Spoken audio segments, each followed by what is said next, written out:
Chapter 12-15. Rectal Prolapse and Incontinence. Yang Tao was slow to react and imagined the scene. He wrinkled his nose and showed a disgusted expression. Yang Si didn't seem to notice Yang Tao's reaction. He apologized on behalf of Jiang Pengji for not bringing Zhao Xiao to Yang Tao immediately. Not to mention anything else, the looks of the talents in Jiang Pengji's camp were above average. Even Yang Si, who was a beast in human form, could pretend to be a gentleman with outstanding manners. It made people unconsciously let down their guard. After all, humans were visual animals. His ally's attitude was so good. He even sent his confidant to personally escort Zhao Xiao. Yang Tao's resentment disappeared without a trace. He waved his hand and said, "You can't blame Lanting. Zhao Xiao is extremely cunning. It wasn't easy to capture him alive.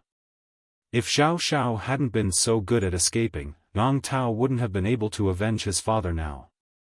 He would have thrown Zhao Xiao into a basin of venomous insects 800 years ago and let him be devoured and torn apart by millions of poisonous insects." Yang Si didn't follow the script. Instead, he showed a strange expression. Yang Tao asked in surprise, "Is there something wrong?" Yang Si answered with a bitter smile, "It's indeed difficult to say. Zhao Xiao is cunning, but he's a fool who thinks he's smart. On the day the Barbican city fell, he stole a lot of money and prepared to disguise himself as a refugee to escape. Unfortunately, his disguise was too fake. A group of refugees with evil intentions mistook him for a single woman. Unfortunately, he was trapped in a wolf's den and lost his chastity in his old age. If not for that, my lord would have found Zhao Xiao earlier and sent him to the Duke of Zhengzi. Who knew that something unexpected would happen? That's why we were delayed." Yang Si's implicit use of "lost his chastity in his old age" was really clever. It fully demonstrated the quality of an experienced driver. Yang Tao was stunned. He didn't understand the meaning immediately. Yan Lin, who was beside him, understood and had a strange expression on his face. Yang Si said that Zhao Xiao had rectal prolapse and incontinence. Now he said that he was trapped in a wolf's den and lost his chastity in his old age. The benevolent see benevolence, the wise see wisdom. Yang Tao was slow. When he understood the meaning of Yang Si's words, he almost choked on his own saliva. That Zhao Xiao, did he really encounter such a tragedy? Yang Tao had a horrified look on his face as a trace of disgust flashed across his eyes. "If I remember correctly, Zhao Xiao's age is not much different from my father's by 2 years. At this age, he actually, this is retribution." Yang Tao really wanted to meet those brave warriors. What kind of eyes did they have? How could a man in his 40s have the heart to do such a thing? It was one thing for him to kiss her, after all, it wasn't a rare thing for men to be attracted to him. But why did he mistake Zhao Xiao for a delicate woman? An old man in his 40s, a beautiful woman? His living environment had limited Yang Tao's imagination. Yang Si echoed, "Yeah, who said it wasn't?" His mission this time was to strengthen the friendship of his allies, and at the same time, to test their intentions and let them see their sincerity. Yang Tao hated Zhao Xiao so much, so why didn't Yang Si follow his wishes and step on Zhao Xiao a few more times? Not only could he vent his anger, but he could also strengthen their friendship, killing 2 birds with 1 stone. The two of them chatted happily, unbeknownst to them that Zhao Xiao was so ashamed and resentful that he wanted nothing more than to find a wall and kill himself. The female doctor from before had said that Zhao Xiao's illness was that the door couldn't close properly, and it couldn't keep the dirty stuff in his intestines. In other words, his anus was so loose that it didn't have any elasticity. If he exerted just a little more strength, he might incontinence, and the dirty stuff that had gathered in his intestines would be excreted uncontrollably. He knew about his illness and had been careful not to make any big movements, trying his best to maintain his final demeanor. Who knew that Yang Si was so despicable that he revealed his true intentions when Zhao Xiao's nerves were tense? This scared Zhao Xiao so much that he loosened his grip on his lower abdomen, and the soft, smelly stuff flowed down his anus and stained his clothes. Zhao Xiao couldn't forget the smile and mockery in Yang Si's eyes before he left. He was so ashamed and resentful that he wanted to die. However, Zhao Xiao soon had no time to resent Yang Si, because he was about to face a life-and-death crisis. Zhao Xiao had seen Yang Tao before. At that time, Yang Tao was just a little boy who followed his father Yang Jian around. Many years had passed, and the kid from that day had grown up to be a threat to his life. This caused Zhao Xiao's expression to darken. Even though he had mentally prepared himself, Yang Tao didn't expect Zhao Xiao to be in such a sorry state. His exposed skin was covered in bruises that hadn't faded yet. "Zhao Xiao?" Yang Tao called out tentatively, holding the broadsword in his hand. Zhao Xiao snorted coldly, not deigning to talk to Yang Tao. Yang Tao said, "You're still being stubborn even when death is at your doorstep." Only then did Zhao Xiao open his mouth and say mockingly, "Do you think you'll let me go if I beg for mercy?" Yang Tao shook his head. "Of course not. The hatred of my father's murder is absolutely irreconcilable. You dared to commit such beastly acts back then, so you should know what will happen today." Zhao Xiao snorted heavily and said with disdain, "Your father Yang Jian deserved to die. Even if he didn't die by my hands, he wouldn't have lived for long. A mere insect egg dared to hit a rock. Such an overconfident insect won't be able to escape death sooner or later." Yang Tao drew his broadsword angrily, but stopped just as he was about to chop down. His father, Yang Jian, had suffered for a day and a night before dying in agony. If he killed Zhao Xiao with a single slash, wouldn't he be letting this traitor off easy? Zhao Xiao broke out in a cold sweat. Once again, he lost control of his anus and emitted a foul stench. This reaction made Zhao Xiao both angry and fearful. Yang Tao also smelled something fishy. He looked at Zhao Xiao with a faint smile. Zhao Xiao was extremely embarrassed and regretted that Yang Tao hadn't slashed down with his broadsword. If he had died, he wouldn't have had to suffer Yang Tao's humiliation. Zhao Xiao forced himself to maintain his dignity. "You don't believe me? What's your father's background? So what if he became an official through a military career? He's just a lowly military officer with a shallow foundation. Such a despicable person wanted to use the merit of rescuing the emperor to bypass the aristocratic families and take control of Zhangzhou's Dongmen County. Who gave him the face to do so? He thinks he's a big shot, but he doesn't know how many people's interests he's hindered. Even if I hadn't done anything, your father Yang Jian wouldn't have been able to escape the hands of others. Speaking of which, you should be thanking me. If I hadn't intervened and saved Yang Jian's life, do you think you'd still be alive? It's because Yang Jian's death intimidated a group of restless people that you're still alive." Although Zhao Xiao was a despicable person, he was able to become a famous scholar in Dongmen County. Yang Tao's anger surged again. He yelled, "You old bastard!" Just as he was about to step forward, Yan Lin raised a hand to stop the enraged Yang Tao. "Xiao Yang," Yan Lin said, "calm down. Don't be affected by him." Yang Tao quickly calmed down, but he still felt indignant. "This person has a glib tongue and can distort the truth," Yan Lin said. "He's not lying." The situation at that time was indeed not good. He had reminded Yang Jian many times to be careful, but Yang Jian trusted others too much and was overconfident. That's why he fell for it. Yang Tao stood rooted to the ground. He gripped the hilt of his sword tightly, as if he couldn't believe what he was hearing. Chapter 12:16. Yang Jian's family background wasn't low. His ancestors had once been high-ranking officials. However, this bit of foundation was nothing compared to the local aristocratic families of the East Gate County, which had many meritorious deeds and deep roots. Yang Jian treated them with sincerity, but he didn't know that they were just pretending. Yan Lin didn't want Yang Tao to follow in his father's footsteps. He didn't want Yang Tao to be like his father, foolishly treating wolves as his best friend. It will be the Lord's death anniversary in a few days. It won't be too late to kill Xiao Xiao then and pray to the Lord's spirit in heaven. Yang Tao didn't say anything. Yan Lin continued, I sent people to catch many non-poisonous snakes. Although they are not as powerful as the basin, they can still be used. Xiao Xiao trembled and looked up at Yan Lin in disbelief. He didn't expect that Yan Lin, who looked like a gentleman, would imitate the devil concubine and give Yang Tao such an evil idea. Not only did he come up with the idea, he even caught a bunch of snakes.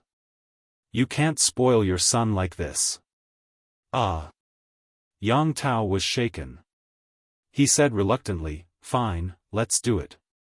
Don't let Xiao Xiao die too easily. Xiao Xiao shouted anxiously. Yang Tao, don't you dare. Humans were born with a fear of snakes. When Xiao Xiao thought of countless long worms crawling and biting his body, he regretted it again. It would have been better if Yang Tao had chopped him down, it would have been better than living like this. Yang Tao was as vicious as a snake or a scorpion. Xiao Xiao used to be afraid of death, but he later realized that what was worse than death was living a life worse than death. Why wouldn't I dare? Yang Tao said matter-of-factly. Avenging my father is a righteous thing to do. Xiao Xiao felt like he had fallen into an ice cellar. He was stunned. He thought that Yang Tao would care about his reputation and not use torture like the basin. He didn't expect Yang Tao to be even more ruthless. You will regret this. Xiao Xiao clenched his teeth. You tortured a famous scholar. You will be condemned by everyone. Xiao Xiao's biggest advantage now was his family background and identity. Unfortunately, the chips in his hands were not as heavy as he thought. If his family background was really useful, Xiao Xiao wouldn't have been humiliated by a few gangsters. This was a chaotic world, and playing politics was not suitable for this era. Only strength was the most powerful capital. Yang Tao said righteously, not avenging the father for the son, this is the behavior that will be condemned by all. When Xiao Xiao poisoned Yang Jian, why didn't he think about what would happen to him today? Serves you right. Yang Si waited until the day of Yang Jian's death was over before he hurried back. At the same time, he brought along Yang Tao's document for Jiang Pengji. Sai, you really can't judge a book by its cover. That Yan Xiaoyang looks so gentle, but I didn't expect him to be so ruthless.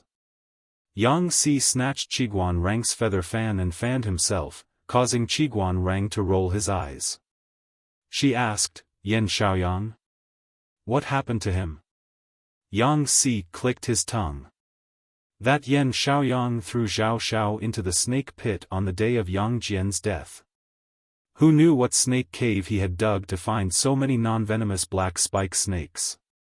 Every snake had their teeth pulled out, and they had to starve for a few days. TSK, Xiao Xiao was stripped naked and shivered in the snake pit for a whole day. In the end, he was so exhausted that he was scared to death. His death was much worse than Yang Jian's. There were many details that Yang Si hadn't mentioned yet. After Xiao Xiao was stripped naked, his condition of anal prolapse worsened. The black spike snakes were starving. They had the heart to eat humans, but they didn't have the teeth to eat humans. In the end, they surrounded Xiao Xiao and burrowed into any hole they could find. You can figure out the deeper content on your own. If a life for a life was a business deal, Xiao Xiao's deal was too much of a loss. His death was 100 times more tragic than Yang Jian's. Because Xiao Xiao's death was too tragic, Yang Si was too embarrassed to continue defaming him. After Jiang Pengji heard this, she said confidently, I'm afraid it was to make an example out of him. Yang Tao's personality wasn't gentle, but he wasn't dignified and dignified either. As a lord, he was still lacking. From Jiang Pengji's understanding of the past few days, Yang Tao's forces weren't united. The original Dongqing and Nanqing's forces had formed two different groups. The power struggle between the various parties was intense. Yan Lin didn't hesitate to gamble his name and use such cruel methods. It wasn't just to avenge Yang Jian, it was also to intimidate those who were ready to make trouble. It was simple and brutal, but very effective. With Su Bei's death, Huang Song withdrew his troops, and Yang Tao prepared to lead his troops back to Zhangzhou. Jiang Pengji's side also started to get busy. Zhe County was the Su family's base camp. Su Bei was dead, but the other members of the Su family were still there. If Jiang Pengji wanted to completely control Zhe County, she couldn't bypass them. In comparison, Hu County was much simpler. In the past few years, Hu County had experienced three masters, Wu Mashang, Su Fei, and Su Pei. Its vitality had been greatly damaged. The aristocratic families and squires didn't have the ability to cause trouble. They could only let Jiang Pengji do whatever she wanted. Jiang Pengji didn't have much else, but she had many troops, horses, and machetes. Of course, the local forces in Zhe County couldn't cause trouble even if they wanted to. Why? Remember when Cheng Yuan and Qin Gong conquered Zhe County and secretly pretended to be bandits to plunder and loot everywhere? That torment greatly damaged the strength of each family. Jiang Pengji was too domineering, so they could only temporarily submit to her and plan for the future. Zhe County was their home ground. How could they let a strong foreign dragon occupy it? Jiang Pengji really overpowered the local tyrant and placed her own people in the most important positions in Zhe County. She had Han Yu in the civil and Qin Gong in the military. Both of them were flattered. They thought that based on their situation, they would at least need to be observed for a while before they could really be put in important positions. Han Yu had a strong foundation in Zhe County, and Qin Gong was also a local of Zhe County. If they wanted to cause trouble, it would be too easy. Jiang Pengji wasn't worried. It was impossible for the aristocrats of Zhe County to instigate them to defect. War is fun for a while, but the aftermath is a crematorium. This was what Jiang Pengji had been thinking for the past few days. If she didn't have more and more people working for her, such heavy labor could really crush people to death. As the Lord, Jiang Pengji took a break from her busy schedule. She didn't even have time to take a nap before Wei Ci caught her. Zixiao, Wei Ci said, "A letter from Wanzhou." Letter? Jiang Pengji took it, opened the seal, and took out the letter inside. She read 10 lines at a glance. Master Wenfu is sick. After Cheng Sun's death, there was only the end of the war. Cheng Yuan begged to carry his spirit to the north. Wei Ci sighed. He lost his son when he was middle-aged, and the old sent off the young. Master is also old, and he can't stand the stimulation. Cheng Cheng's previous life was much more miserable than this one. Not only did he lose his eldest son, but he also lost his second son, Cheng Yuan. His 3 daughters died in the prime of their lives. Madame Cheng, who had been in love with him all her life, couldn't stand the continuous blows and died of illness. On the way to the south, only Cheng Cheng was left. When the Jiang dynasty was established, Cheng Cheng, as the first historian, went against the heavens and the earth.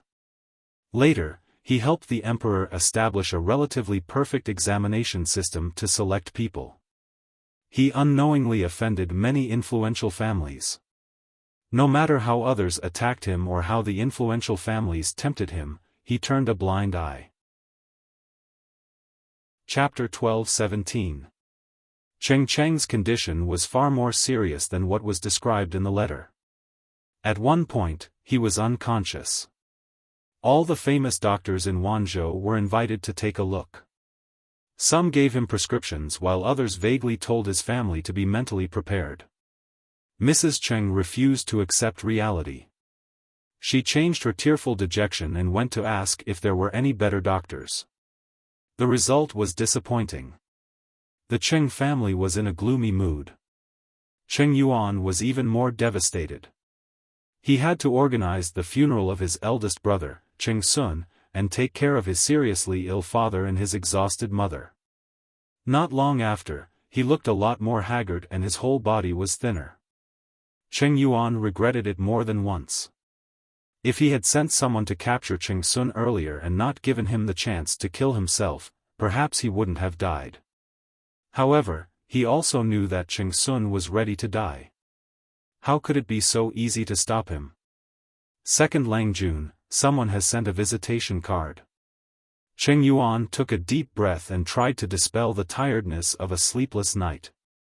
He reached out and took the visitation cards. He glanced at the contents and signatures of the cards and forced himself to be alert. Quickly bring Master Yuanjing and Master Feng to the side hall. I'll go over after I wash up. Don't neglect our guests. Cheng, Feng Ren, and Yuanjing were colleagues and had a good personal relationship. Now that Cheng was seriously ill, the other two naturally had to visit. Cheng Yuan braced himself to receive them. Feng Ren asked about Cheng's condition. Master Yuanjing frowned and was deep in thought. My father vomited several times last night. He has a high fever. The doctor used all kinds of methods, but it didn't work. Instead, his condition is getting worse. Cheng Yuan thought of his father lying unconscious on the hospital bed. His eyes turned red. When he was seriously ill and unconscious, he was still muttering, Dalong. It was obvious how much the death of his eldest brother, Cheng Sun, had affected his father. Cheng Yuan didn't even dare to sleep now. He was afraid that Cheng would die. Thank you for visiting, Master. If my father wakes up, I will send a servant to inform you immediately. Feng Ren sighed and thought of Cheng's dream a long time ago. Cheng Sun's death was foreshadowed. Thinking of Feng Ju and Feng Jin, Feng Ren couldn't help but have the same worry. Just when Feng Ren was about to speak, Master Yuanjing, who was at the side, said, May I ask if Gong Liao knows Wen Fu's birth date? Cheng Yuan was stunned and shook his head in confusion. May I know what you need my father's 8 characters for? The primordial era was different from other eras.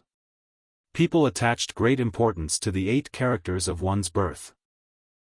Every time a baby was born, its parents would write down its 8 characters and lock it in a box that had been prepared in advance. This was because newborn children had weak yang qi and could easily attract evil beings. Locking the 8 characters was equivalent to locking the child's life. The parents would only open the box when the child reached the age of engagement. Under normal circumstances, only a few extremely close relatives would know the date of birth. As a son, Cheng Yuan was not among them. Master Yuanjing said, Wen Fu's illness is very serious this time. I'm worried that it might be the work of evil spirits. At that time, people were still very superstitious. As Master Yuanjing was a capable old faker, no one doubted his words. Cheng Yuan told his mother about this matter. Mrs. Cheng seemed to have grabbed onto the last straw and hurriedly wrote down the 8 characters of her husband, Cheng. When Master Yuanjing received Cheng's 8 characters, he frowned at a glance. When he calculated it carefully, his eyebrows were even tighter than before. Mrs. Cheng asked anxiously, Master, what's wrong with my husband? Could it be that he's possessed by evil spirits? Master Yuanjing pondered for a while and said, It's a blessing in disguise. Mrs. Cheng, don't worry. Wen Fu's serious illness is an auspicious sign. Mrs. Cheng was stunned. Her eldest son committed suicide by hitting the wall, and her husband's life was hanging by a thread. Such a tragic situation was an auspicious sign? Her expression changed. Master Yuanjing quickly tried to salvage the situation. Mrs. Cheng, I'll tell you the truth. Wen Fu's 8 characters are extremely dangerous. Master Yuanjing said, according to fate, a man loses 2 sons and a daughter when he's middle-aged. After a few years of hardship, he loses his wife one after another. This is the fate set by the heavens. It's extremely difficult to change the mortal body. Wenfu is seriously ill now because his fate has been changed by external forces. The originally dangerous fate has turned into an auspicious one. With such a big change, the mortal body can't bear it. Naturally, he'll be sick for a while. At midnight tonight, Wenfu's condition should improve. He'll wake up at dawn. Mrs. Cheng saw that Master Yuanjing was so sure. She was less worried. If that's the case, my husband will be safe? Master Yuanjing nodded. Of course. Mrs. Cheng said, I'm not a member of the Xianmen. I don't know about fate, but I do know that it's difficult to change one's fate. Master Yuanjing said, it's difficult to change one's fate, but it's not for people with great luck. Those who follow the will of heaven will be treated well. With Master Yuanjing's guarantee, Mrs. Cheng felt more at ease. Feng Ren had a strange expression. He asked privately, is what you said true?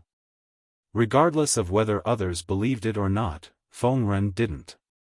What Master Yuanjing said was very suspicious. He didn't sound like a fortune teller. Instead, he sounded like a brainless army that Jiang Pengji hired at a high price. What did he mean by, those who follow the will of heaven will be treated well? From a political perspective, didn't it imply that the will of heaven was on Jiang Pengji's side? Was going against her the same as going against the will of heaven? The emperors in history had the same temperament. They liked to cheat the gods. There would always be anomalies before and after they were born. It was as if they weren't destined to be the son of heaven if they didn't have anomalies. For example, the crops in their hometown had 9 ears on one stalk, the house was lit up the night before one was born, and the mother dreamed of the son when she was pregnant. Such mythical content was just political propaganda and fooling the people. Master Yuanjing couldn't help but laugh. Of course it's true. He told the truth. Whether others believed it or not was none of his business. Not to mention that others didn't believe it, Master Yuanjing didn't want to believe it either. It wasn't a good thing that the will of heaven was unpredictable. Cheng's fate could be changed by external forces. The fate of the real Son of Heaven could also be changed. Feng Ren frowned. The balance in his heart gradually tilted. I'll send you 2 sets of the 8 characters tomorrow. Can you read them? There's no need to be too detailed. Seeing the end of Cheng Sun and Cheng Yuan, Feng Ren was also worried about his 2 sons. Master Yuanjing said, there's no need to send me off. Feng Ren blurted out, why? Master Yuanjing said in a narrating tone, Xianda wants to read the fortunes of 2nd Langjun and 3rd Langjun, right? Feng Ren said, which parent in the world is willing to see their children die before their parents? 3rd Langjun should have a rich and noble life. He deviated from the orthodox path but had an adventure.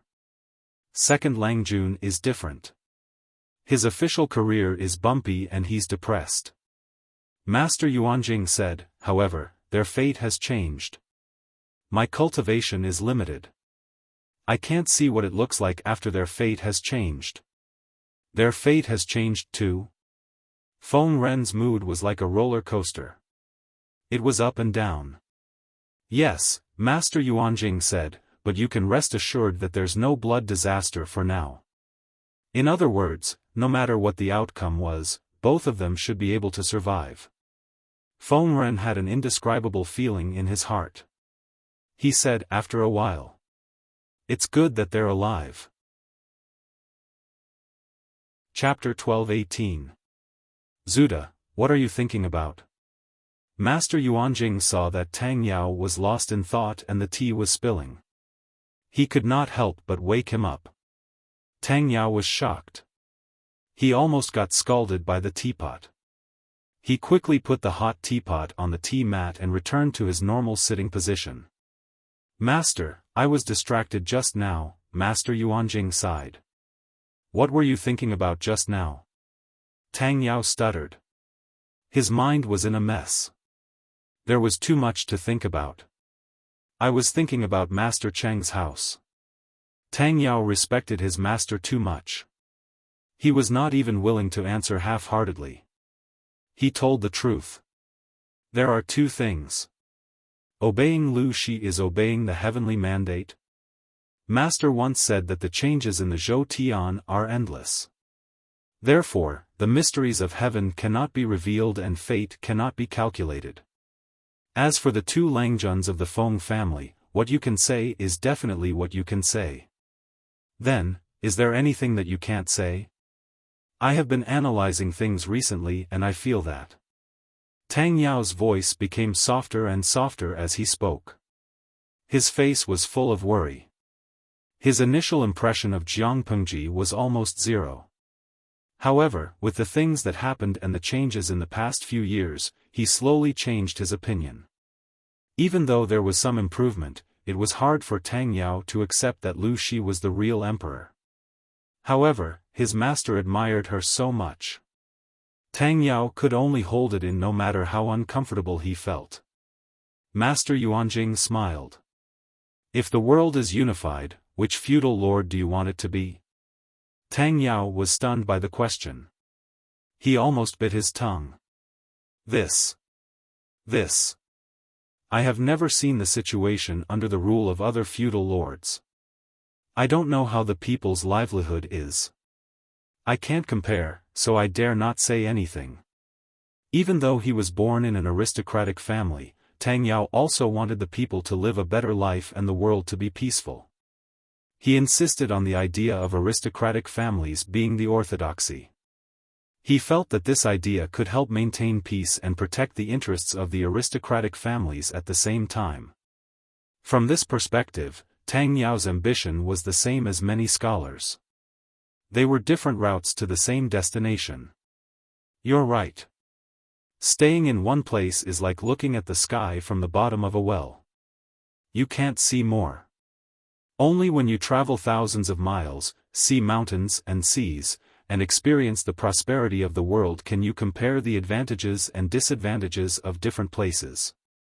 Master Yuanjing smiled. He could tell that Tang Yao was avoiding the question, but he did not ask further. Besides, I never said that obeying Lu Shi is obeying the mandate of heaven. To be precise, it should be Lu Shi obeying the mandate of heaven.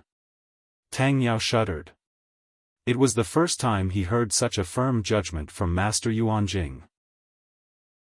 He had mixed feelings in his heart, as if countless seasonings had been spilled. The two Langjuns of the Feng family are safe from the blood disaster for the time being, but some people might not be happier to live than to die. Mr. Yuanjing sighed and said, think about it. It might not be a good thing for a person with ambition to be trapped in a small place in the wilderness. Tang Yao blinked and asked hesitantly, are you referring to Feng Erlang or Feng Sanlang? Combined with Master Yuanjing's previous words, Jiang Pengji followed the will of the heavens. Her future was limitless. Feng Jin, who had followed her for many years, would not end up in such a situation. If it was not Feng Jin, then it would be Feng Ju. If it was Feng Ju, Tang Yao shook his head and said, seeking benevolence and obtaining benevolence. Ruofeng Sanlang ending up like this is probably what he wanted. It was Master Yuanjing's turn to be surprised. Zuda knows Feng Sanlang? Not really, but I know him a little. Feng Sanlang was initiated in the Feng family school. Then, he studied in Shangjing government school for a few years. His classmates and friends are my friends. According to my friends, Feng Sanlang is not someone who is obsessed with power. He doesn't seem to have any ambition to rule the world. When he was young, he was a little rebellious. Outsiders have different opinions about him. Tang Yao shook his head with a regretful expression. Master Yuanjing was interested. He listened to his student talk about Feng Ju's past. As a millennium-old family, the the Feng family indeed had its uniqueness. Apart from the family's upright conduct, excellent knowledge and self-restraint, they also had impressive fertility and education skills. It was as if all the talented people were reincarnated into the Feng family. She gave birth to children well and taught them well as well.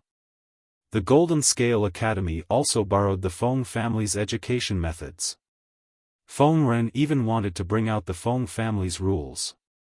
There were a few thick scrolls with thousands of family rules. Master Yuanjing's heart trembled when he read them. Rebellious? Feng Sanlang? Master Yuanjing was surprised. He looked at Feng Ren, Feng Jin, and then at Feng Gui and his two sons who came from their family to visit their old father for the new year. It was not an exaggeration to say that they were a family of gentlemen. How could such a rebellious son appear in such a family? Tang Yao nodded his head heavily. He wore an expression of jealousy, but it was not exactly jealousy. I heard that Feng Sanlang is extremely talented and learns at lightning speed. I don't see him studying hard usually, but his results are always hard to catch up to. Feng Ju was probably the kind of scholar who ate, drank, and played all day and still managed to get first place and sit firmly in the top 3. It would be fine if he was a good student, but he was a scum in the eyes of many teachers. This made people very uncomfortable. By right, the children of the Feng family were mostly gentle gentlemen. However, Feng Ju was different. He was rebellious and despised etiquette and the family. Dongqing was particular about filial piety. There was once an official teacher who asked his students to write essays to praise his parents. Feng Ju, who was only 12 years old, wrote an essay about how his parents were unkind. The content was based on the words of a great scholar from the previous dynasty: what is the relationship between a father and a son? The original intention was to express one's lust and desire. What is the relationship between a son and a mother? For example, in the storage bottle, there was a discussion centered on leave, and it became famous. Of course, it also slapped others in the face. At that time, Feng Ren was still the head of the secretariat. It was definitely true love that he did not beat Feng Ju to death. He was like this to his parents and even more indifferent to the family. Everything he did was out of his heart. In layman's terms, I can do whatever I want, and no one can control me. To reiterate, it was true love that Feng Ren did not beat Feng Ju to death. Perhaps that's the case. Feng Sanlang's personality is a little eccentric. Otherwise, he wouldn't have done something like helping Huang Song. Tang Yao frowned. It was still a pain in the ass to talk about this. Feng Ju was from a noble family, but he actually turned to Huang Song, the grandson of a eunuch, when the world was in chaos. Tang Yao really wanted to use a hammer to crack open his head to see if it was filled with paste and seawater. Although Tang Yao in his previous life turned to Huang Song in the end, Huang Song's power was vaguely similar to that of the leader of the feudal vassals. Chapter 12-19. Huang Song's family background was a shortcoming that could not be ignored. Ordinary aristocratic families looked down on him. It was the right time to become an official.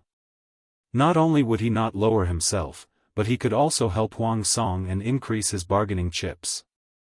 If they waited for Huang Song to conquer the world before relying on him, it would just be the icing on the cake, and Huang Song wouldn't even care.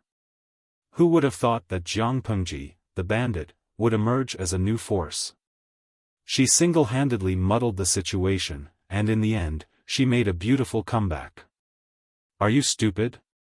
He was indeed a fool. Where was Feng Ju? Why would Huang Song, who was poor and had no foundation, need Feng Ju's help? Tang Yao and Feng Jin's original thoughts were very similar. Since Feng Ju was already so rebellious, he might as well go into the sea and become a lord to conquer the world. He was the lord, and he was the strategist. If Feng Ju's business improved, the Feng Group would still be his most solid trump card. Wasn't this better than relying on Huang Song? To make a common analogy, the N generations of super-rich people didn't start their own businesses, but instead helped ordinary middle-class kids to start their own businesses. His brain must have been flooded with water. All in all, he did not understand the mind of a prodigy. Feng Sanlang became an official and helped Huang Song, not for fame, not for profit, and not to show his ambition and cleanse the world. Tang Yao thought of something, and a suspicious blush appeared on his face. He deliberated and said, maybe he helped Huang Song for another reason? If Huang Song's army is defeated, Feng Sanlang's life will not be in danger, but he will be trapped in the middle of the wilderness. Perhaps that will be exactly what he wants. The more he said, the more Tang Yao believed in his own judgment. He rubbed his hands excitedly as if he had discovered a piece of gossip. What kind of eyesight did Master Yuanjing have? How could he not see through a student's imagination? According to Tang Yao's logic, Feng Ren did not beat his son, Feng Ju, to death because of his father's true love for his son. Feng Ju helped Huang Song wholeheartedly without asking for anything else.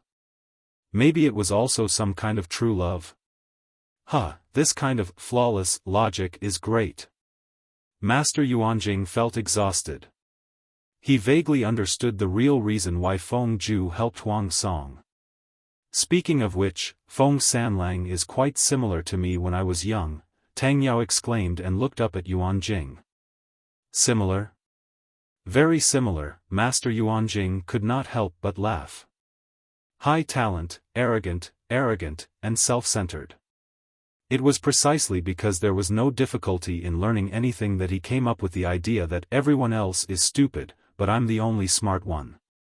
On one hand, he felt that nothing in the world could be too difficult for him.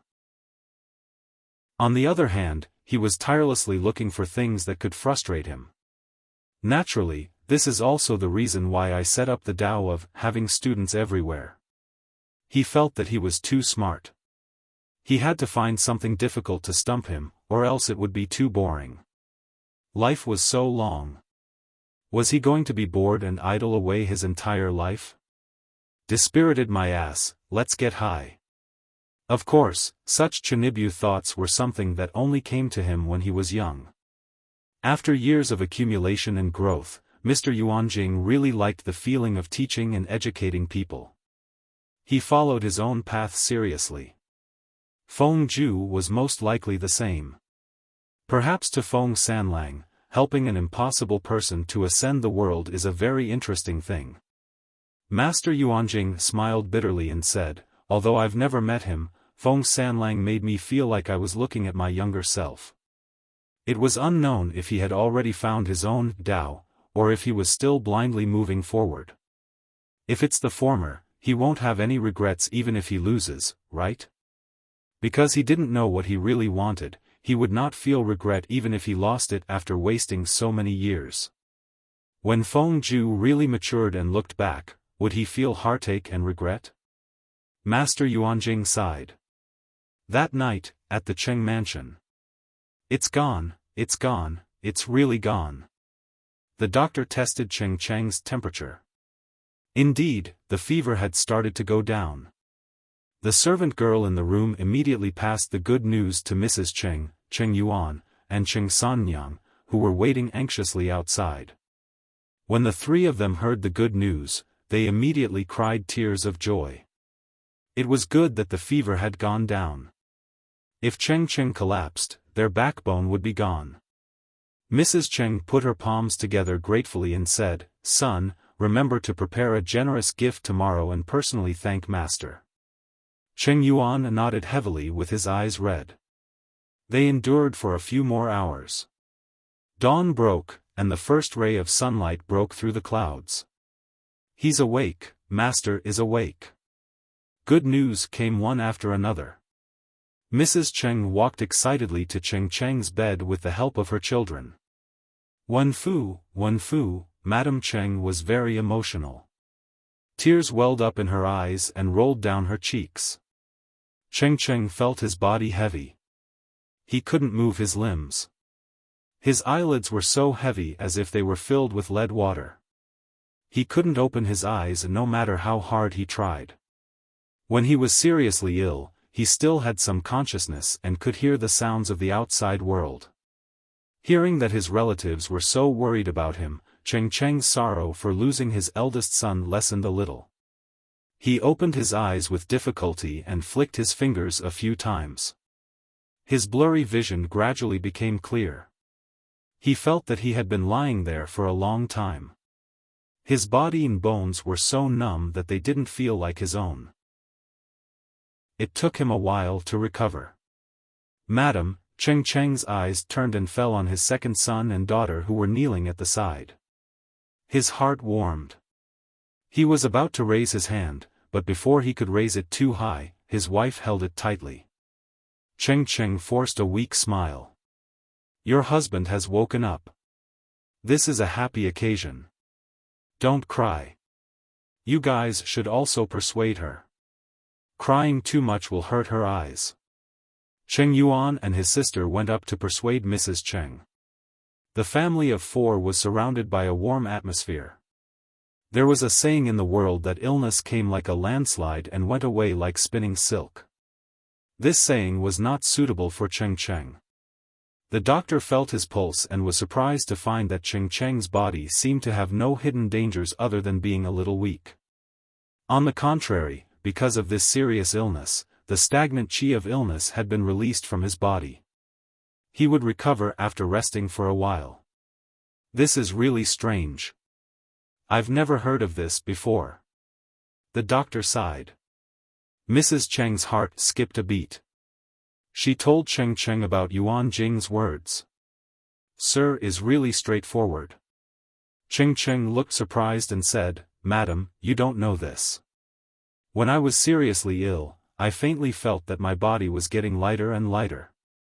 There seemed to be countless sounds in my ears. Not long after, I had a mysterious dream. There were only a few scenes in the dream, but the contents of the dream confirmed Sir's assertion. I lost 2 sons and a daughter, and even my wife died of illness." Mrs. Cheng's heart skipped a beat. She quickly grabbed Cheng Cheng's hand. "What should we do?" Cheng Cheng said, "Didn't Sir say that his fate has changed? Great misfortune has turned into great fortune. This is already a blessing from God." The death of his eldest son could not be saved, but Cheng Cheng really did not want to lose his other 2 children. Mrs. Cheng said, "In the future, I will do more good deeds. I only hope that God will count this good karma on Sun Er's head. I hope that he will have no worries in his next life." Since such a mysterious thing had happened, Mrs. Cheng also believed in the words of accumulating good deeds. Cheng Cheng said, "Yes, your husband will be with you." He held his wife in his arms. The husband and wife remained silent. Cheng Cheng thought about more things in his heart, which strengthened his belief. What he was doing now was beneficial to the people's wisdom. If he really succeeded, would it not be a good deed that would be passed down for generations? Chapter 12:20. The news of Su Pei's defeat spread like wildfire. When Huang Song found out about it, he locked himself in his study for 2 days. The officials in the tent were deeply worried, afraid that this matter would completely destroy Huang Song's fighting spirit. If he lost his fighting spirit, what was the point of fighting? In the early hours of the 3rd day, Huang Song walked out of the study with a normal expression, as if he had not been the one who had been locked up for the past 2 days. "Huijia, Yumo, why are you here?" Huang Song saw 2 familiar figures standing in front of the study and called out to them. The 2 of them immediately turned around and bowed. Feng Ju said, "Naturally, we were worried about you, Lord. That's why we waited here. We didn't expect you to come out so soon." Before Huang Song went into seclusion, he had instructed that no one was to disturb him. Even Feng Ju did not dare to barge in. "It's my fault. I've made you worry for nothing." Huang Song was startled and said guiltily, "Recently, the situation has been grim. I'm a little frustrated, so I wanted to be alone and analyze the pros and cons. The sage also said that one should reflect on oneself 3 times a day. Naturally, I have to reflect on myself and find my mistakes and shortcomings to calm my restless mood. I'm fine now. You don't have to worry. Feng Zhu and Cheng Jing exchanged a look. They had thought that Huang Song had been affected by Su Pei's death. Now, it seemed that not only had Huang Song not collapsed, but his fighting spirit had also been stimulated. This was what they were willing to see. If Huang Song was a piece of trash that couldn't be helped, it would be disappointing. Cheng Jing gave Feng Zhu a look, and the latter understood. Feng Zhu could ask some offensive questions, but Cheng Jing could not. After all, Huang Song's trust in the two of them was different. Feng Zhu asked casually, "What have you realized in the past 2 days, Lord?" "I've reflected on many problems. For example, how did Lanting get to where she is today, where I'm lacking compared to her?" Huang Song's expression was normal, without a hint of displeasure. "After some reflection, I have to admit that I'm not as good as Lanting." Huang Song had indeed seriously reflected on himself for 2 days. He had read the news of the past countless times. Each time he read it, he had a different understanding. The more he read, the more frightened he became. Feng Zhu said, "My lord, don't belittle yourself. Everyone has their strengths and weaknesses.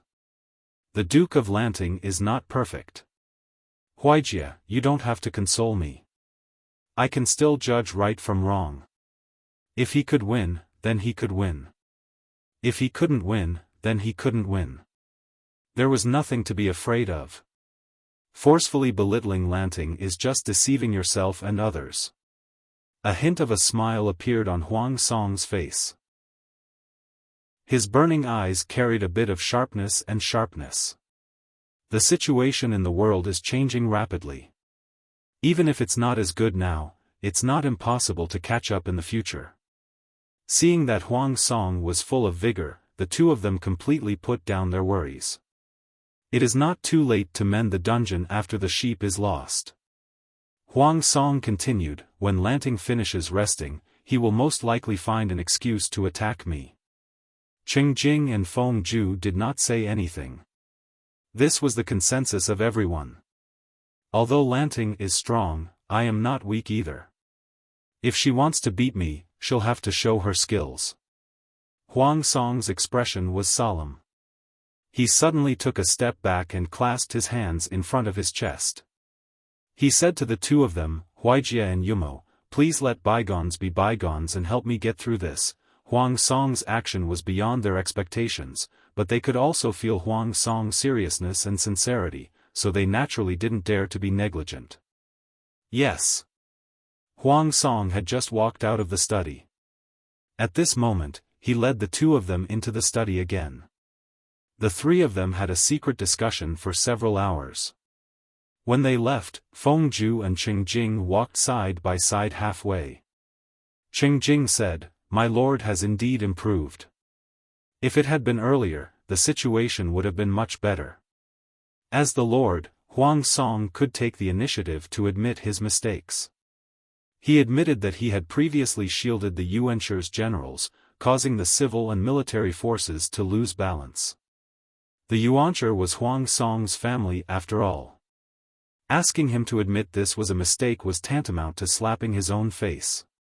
Yet, he admitted it, which made Cheng Jing look at him in a higher light. Unfortunately, it was not so easy to extinguish the bad atmosphere brought about by Yuan Xian. Although Nia Sun did not say it, he had a lot of objections. "That's true, it's still a little too late," Feng Zhu said. "Cheng Yun still has a grudge in his heart. I'm afraid it won't be resolved in a few days."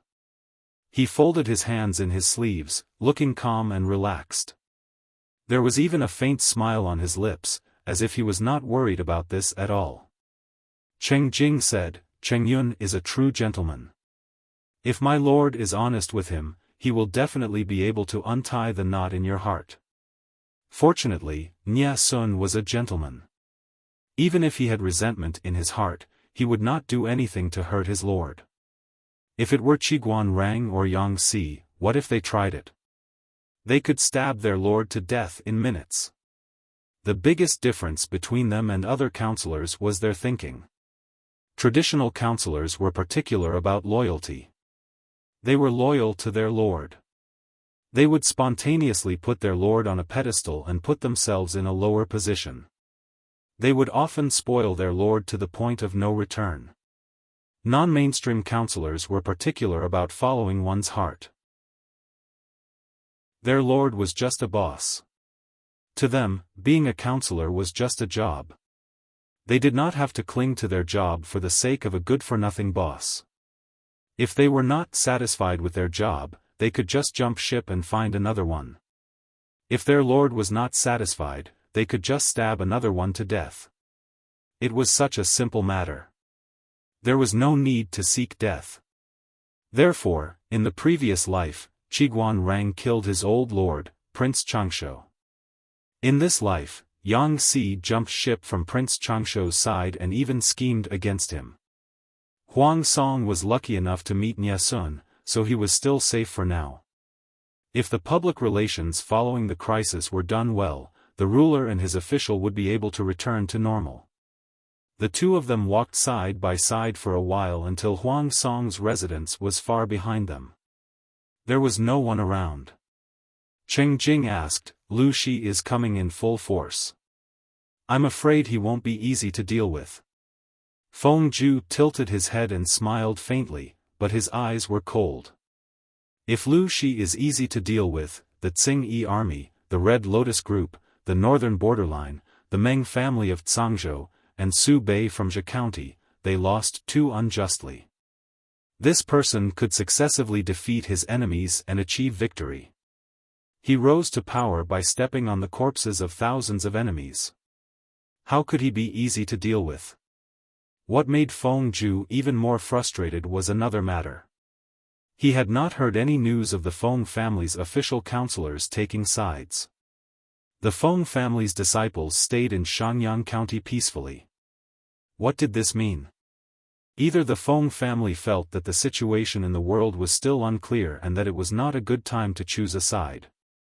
Or the Feng family had already made a decision, so they had not made any moves.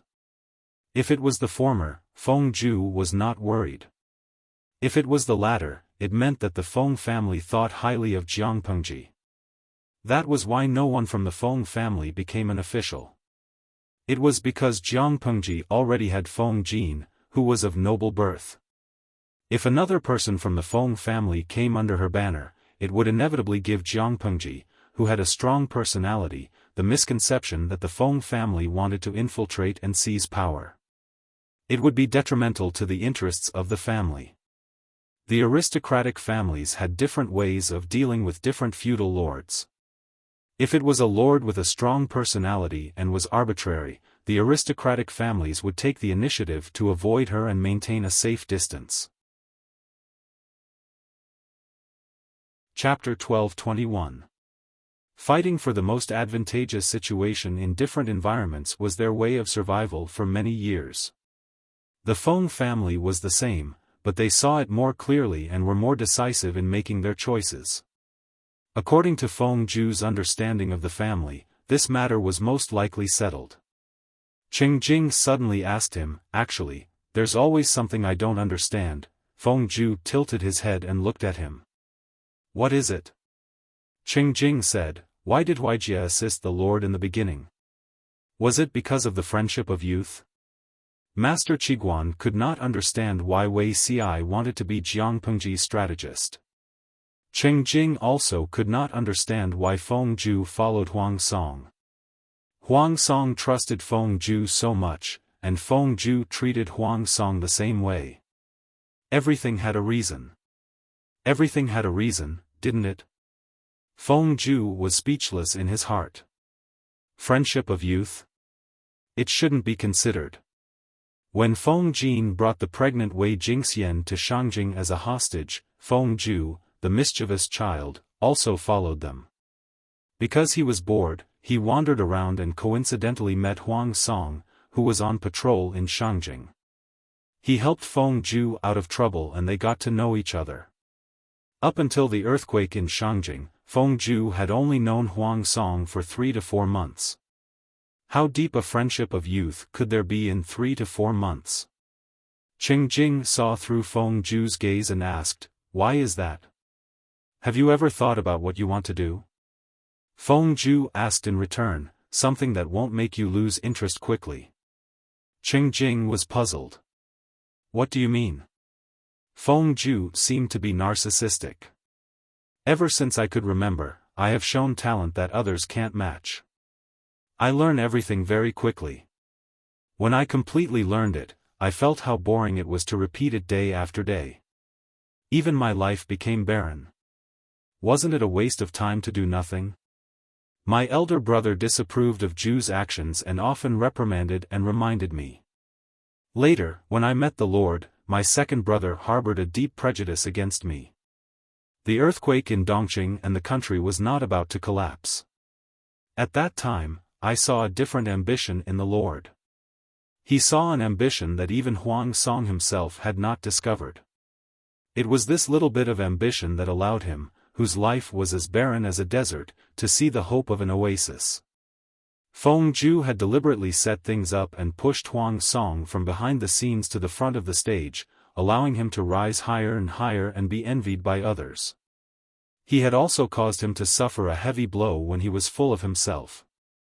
He was suspected and even frozen by the Dongqing emperor, allowing the bud called ambition to completely sprout. Feng Jin didn't like Huang Song. He thought that Huang Song was of low birth and that Huang Song had an ulterior motive for getting close to Feng Ju. He thought that Huang Song was restricted by his birth and that he wouldn't be able to become someone great. Since that was the case, Feng Ju decided to do the opposite. What could be more challenging than raising a son of heaven? Even though this was a huge project, Feng Ju still had a lot of fun. In a sense, both Jiang Pengji in her previous life and Huang Song in this life were pitiful to have met such a terrible strategist. Qing Jing listened in silence for a while and finally understood what Feng Ju wanted to express. He looked at Feng Ju with a complicated gaze. If Qiguan Rang and Yang Si were non-mainstream strategists, then Feng Ju was a naughty child strategist. He was far more self-willed than the former. He secretly felt sorry for his lord. Feng Ju's voice was flat. "Assisting the Lord is what I want to do. I won't lose interest in it soon." He did not have the perseverance and faith of Han Yu and the others who tirelessly pursued Tao. He only followed his heart and nature. "I can do whatever I want, no one else can control me." Yes, he was so willful. Qing Jing was speechless. "Sigh, I'd better feel sorry for my lord." Huang Song's 2 days of self-reflection were still effective. It was definitely not as simple as what he said. Instead, he seriously put it into practice. However, the disharmony between the civil and military officials was already very serious. It was not something that could be resolved with a few words. It still needed a heavy dose of medicine. Huang Song deeply understood the contradictions among the people and complained incessantly. The tears that flowed from his eyes were all the water that had poured into his brain back then. The crux of the problem of the disharmony between the civil and military officials still lay with Huang Song. As long as he, the Lord, was impartial, the atmosphere below would naturally be purged. For this reason, Huang Song specially created a public relations crisis. He set up a banquet and invited the civil and military officials to attend. At the banquet, Huang Song took advantage of his drunkenness. His eyes were red, and he bitterly reflected on his mistakes. At the same time, he played the sad card, creating a sad atmosphere of being surrounded by strong enemies and hidden dangers within.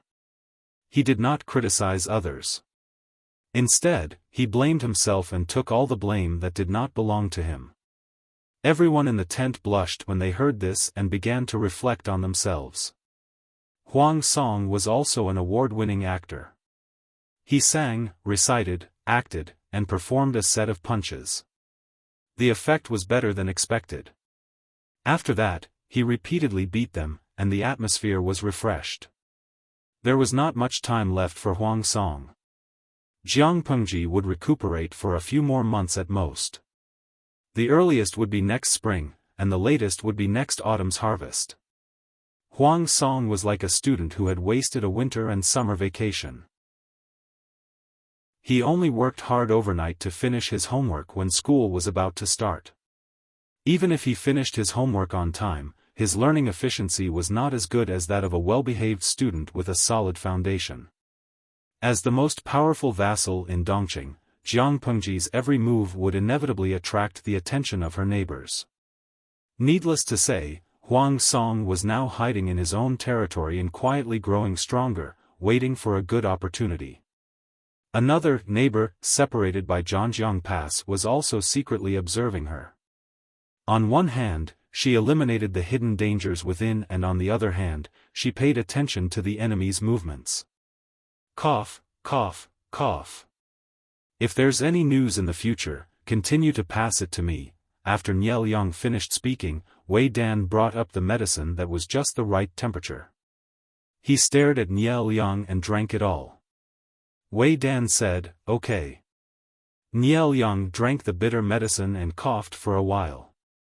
It took him a while to recover. His bloodshot eyes were watery. I knew Lu Shi was a disaster, but I didn't expect him to break through in a desperate situation. He has become a troublesome person now. Wei Dan said, "This is not surprising. Zixiao has his eyes on her after all. If she did not have the potential to win, why would Wei Ci choose her?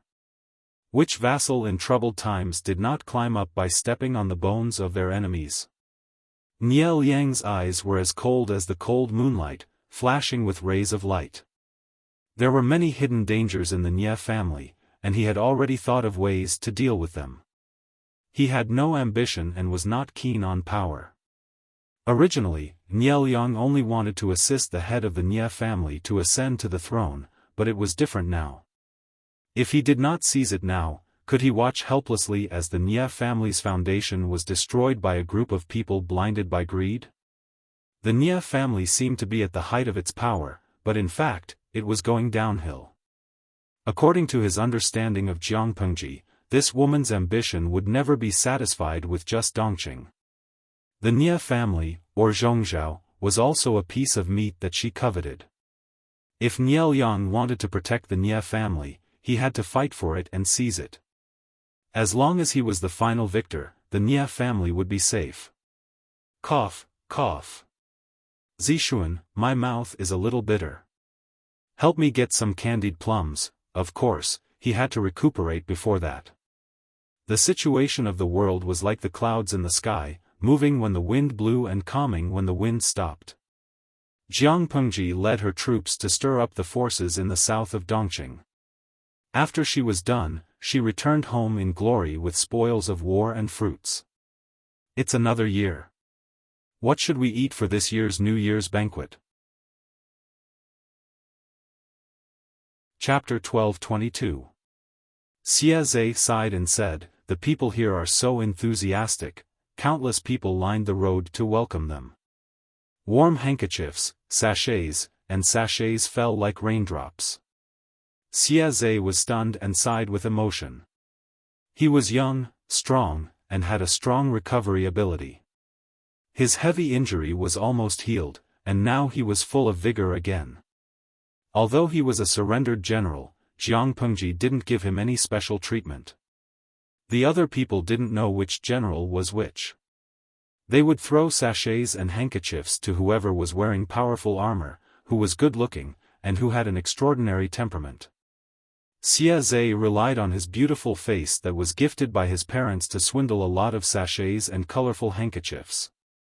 His popularity was not much lower than Li Yun's. Tut, this cruel world that was heartless and only cared about looks. Seeing that this group of young people was so impressive and popular, Yang Si felt sour in his heart. Thinking back to those years, he was also flushed with success and was the ideal husband in the hearts of countless beautiful ladies. Yang Si twirled his neatly trimmed beard and showed some sadness on his face. Wenbin, do you think I'm really old? He touched his face secretly. It felt good. In the words of the audience in the streaming room, it was full of collagen. Han Yu was riding on a horse and silently looked at the people who were welcoming them. Everyone's face was filled with enthusiasm, respect, and joy from the bottom of their hearts. It reminded him of when he was young, when the emperor of Dongqing went out to worship the heavens, and the government runners forced the people to come out to cheer and kneel to welcome the emperor. When he compared the memory of his youth with the scene in front of him, he could immediately tell which one was real. Before he could recover from his memories, a few yellow sachets were thrown at him in a daze. Looking in the direction of the flying traces, he saw a few pretty girls boldly expressing their love to him. Han Yu blushed. Yang Si happened to disturb him again, and Han Yu got rid of the awkward atmosphere. Han Yu said bluntly, "Do you think you are very young?" If Yang Si was a few years older, he would be old enough to be a grandfather. Men are 31 flowers. Of course, I am young. Although Yang Si's age could be rounded up to 4, he looked like he was in his early 30s just by looking at his appearance. Han Yu glanced at Li Yun, Xie Zhe, and the other little fresh meats, who had received so many flowers that their hands were sore. He then looked at the old bacon, Yang Si, and smiled without saying a word. Yang Si, *********, it was one thing for Han Yu to crush the two armies, but now that they were on the same side, why was Han Yu still against him? Yang Si had an ominous premonition. Could it be that he wouldn't be able to turn things around in the future? The cheers of the people were like a tsunami. Han Yu looked at her back and tightened his grip on the reins. In a trance, he seemed to see the other party wearing a dragon robe, walking up the stairs step by step. Perhaps, she was the final destination. Han Yu smiled faintly. He seemed to be influenced by the enthusiasm of the people around him, and his mood became more and more joyful. Feng Zhen, Feng Jin, and the others had been waiting for a long time. Each of them craned their necks, waiting for the army to appear. He's here, my lord, and the others are back." Seeing the commotion in the crowd from afar, the long-awaited army slowly appeared in sight. The second floor of the streets on both sides of the street was filled with onlookers. Most of them had only heard of Jiang Pengji's name, but they had never seen her in person. No matter how famous she was in the outside world, if they didn't see her with their own eyes, it would be unrealistic. Is the woman leading the army the Duke of Lanting? A certain scholar tried hard to control his manners. He couldn't be like those ordinary people who leaned against the window and stretched half of his body out, but he couldn't help but stretch his neck. After taking a look, he said, "She's indeed not an ordinary woman." Jiang Pengji was wearing the improved clothes for women. She looked crisp and elegant, and she would definitely become a fashion vane in Wanzhou. If she's an ordinary woman, what would Su Bei from Zhe County be?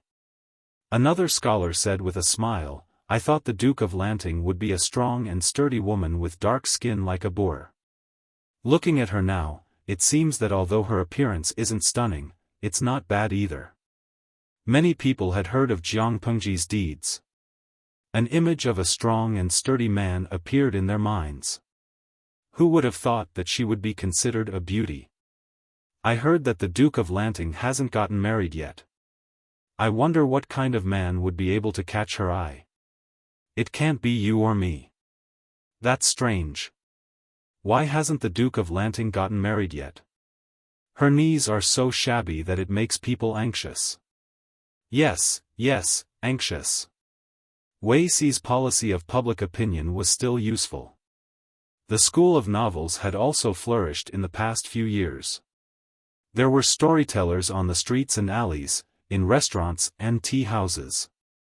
Every day, people would bring small stools to listen to the stories.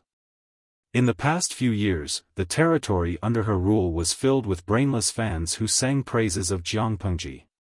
Even though many scholars were quite critical of her identity as a woman, after staying in Wanzhou for a long time, they were unknowingly brainwashed. Before coming to Wanzhou, this was what they thought. She was just a woman. She could be glorious for a lifetime, but she would eventually marry, have children, and retire. After coming to Wanzhou, this was what they thought. How could my Duke of Lanting be so handsome, so beautiful, so wise, so powerful, so unparalleled in the world? They were frantically cheering for the Duke of Lanting. A new scholar who had just arrived opened his mouth. Maybe she has some unspeakable illness? Besides, which man would want such a rebellious woman? As soon as he finished speaking, he attracted a dozen unfriendly gazes from the tea-house. Someone retorted and mocked, "What a joke. A great hero like the Duke of Lanting should have carefully selected the best in the world. There are countless men and women in Wanzhou who are waiting for her favor. You are all frogs in a well. What you said just now is really hilarious." The new scholar's face turned green and white. He couldn't stay any longer, so he simply flicked his sleeves and left. When he went downstairs, he saw a few figures in blue and white holding onto the handrails as they went up to a private room on the second floor. Wow, so impressive! Sun Lan was wearing the blue and white school uniform of the Golden Scale Academy. She had 2 blue bags slung across her shoulders. There were a few books in the bags. According to normal times, they should still be in class at the Golden Scale Academy. However, the children wanted to see the world, so they begged their parents to apply for an hour's leave from the academy and came to watch the fun. Sun Lan and Qiguan Jinghui used both hands to lean against the window. They widened their eyes and carefully searched for their target. "Jinghui, that's Uncle Qiguan." Sun Lan's eyes were bright, and he immediately found his target. Qiguan Jinghui looked in the direction he was pointing, and her eyes suddenly lit up. "Daddy, Daddy," she called out in the direction of the crowd, but the cheers around her were too loud and completely drowned out her voice. Seeing this, Qiguan Jinghui pouted. Sun Lan raised a hand and patted her shoulder. "You'll see Uncle later. Jinghui, don't be disappointed or sad." Chapter 12:23. The child beside Jinghui is a student of the Golden Scale Academy, right? Which school is he from? Qiguan Rang waved his fan, his brows furrowed in displeasure. Wanzhou was liberal, but that didn't mean that other people's boys could touch their daughters. Most scholars in ancient times were short-sighted. It wasn't high, but it wasn't as good as a general's. Qiguan Rang could recognize Qiguan Jinghui, but he couldn't tell who the boy beside her was. Li Yun glanced at him and said, "Master Sun's grandson is called Sun Lan."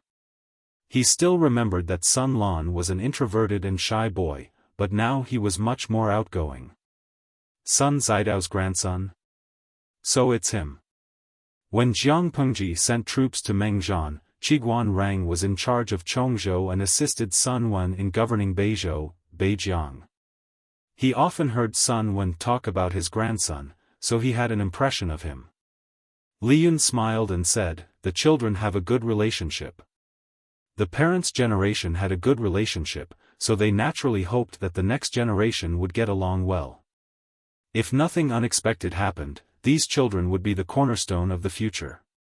If they had a good relationship, it wouldn't be easy to have disagreements. Qiguan Rang snorted coldly and didn't comment. Li Yun saw that he was unhappy, but he couldn't think of anything that had angered Qiguan Rang, so he could only keep his mouth shut. "Jinghui, your father is looking over here." Sun Lan saw Qiguan Rang looking over and waved his hands excitedly. Chongsheng glanced around and saw Li Yun. She turned to the chubby girl in Sheng Wanwan's arms and said, "Nuanyuan, your father is over there."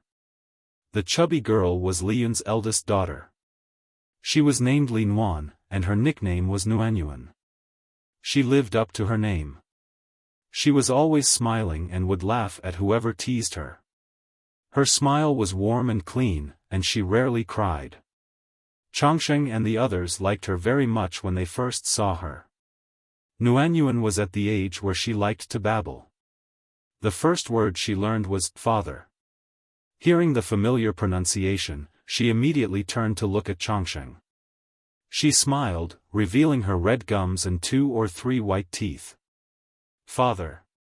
Father, Sheng Wanwan tapped the tip of Nuanyuan's nose with her finger and said, Daddy will be able to see it when he comes back. The window isn't high, so it's not safe to approach it.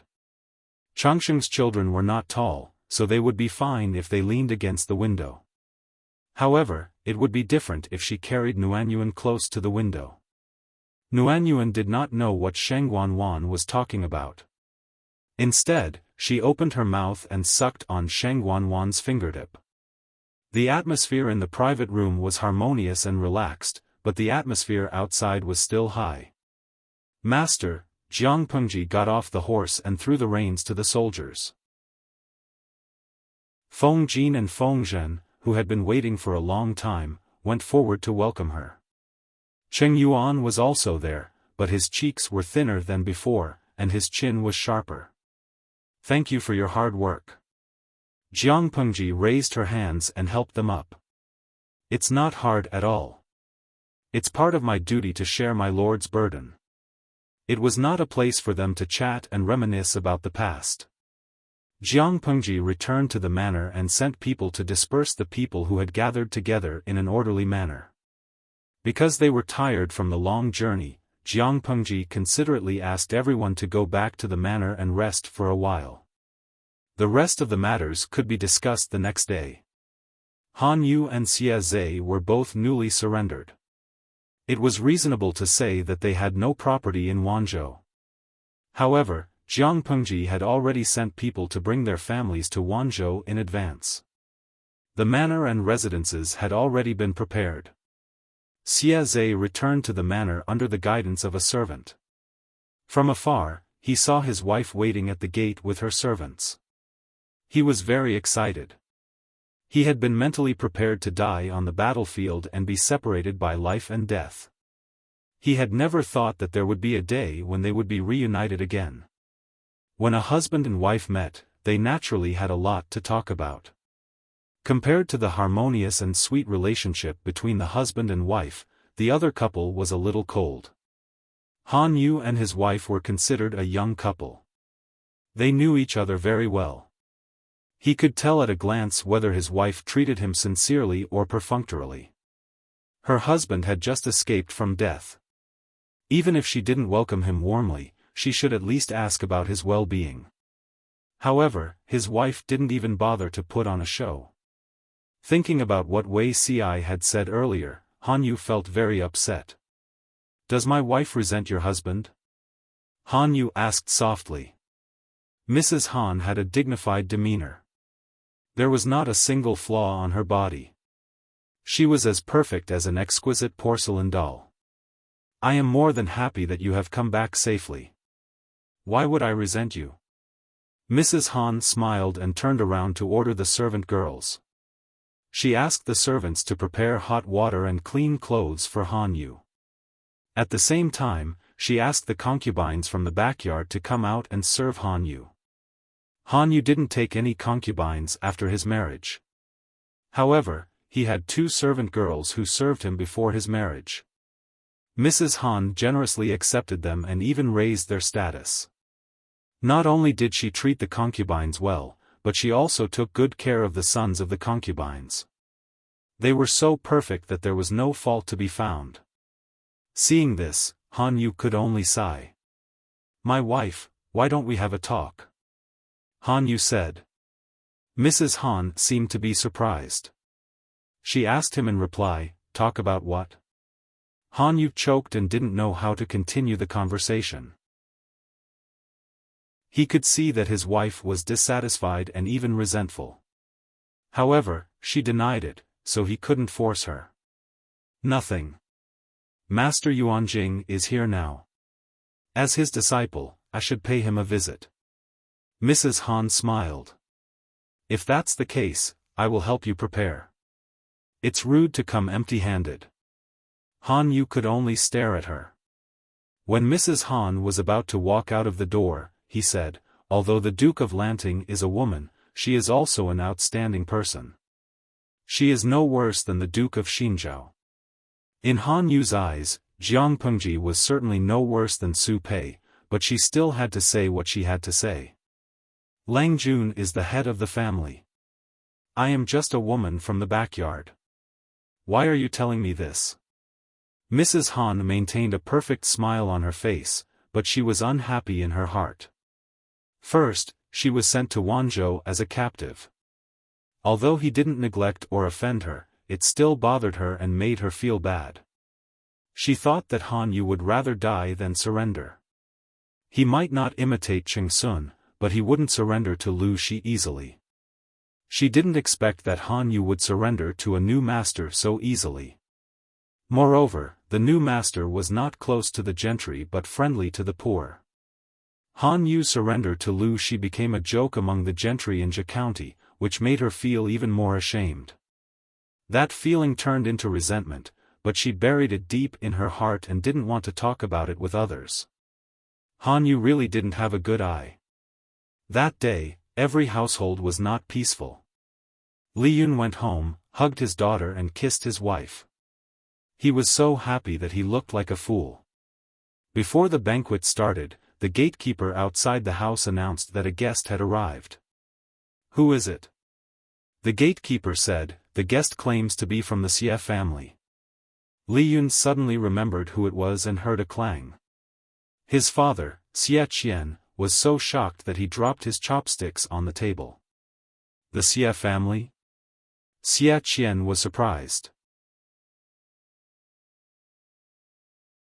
Chapter 12:24. Xie Zhe solemnly asked his wife to prepare a generous gift and brought his family to visit. However, he came at a bad time. Li Yun's family had just finished their meal. It wasn't that Xie Zhe didn't understand etiquette, but Li Yun's family accommodated Sheng Wanwan and their precious Lin Wan, who worked in the government office, during mealtime. Xie Zhe told his wife about eldest uncle Xie Qian. His wife was also shocked. Although Xie Qian was from the previous generation, his position in the Xie family was special. After his accident, his courtyard in the Xie manor was sealed and no one had the right to live in it. It was a courtyard with excellent feng shui. When Xie Zhe's wife married, she asked about it out of curiosity and found out about Xie Qian. Lang Jun, is that really eldest uncle?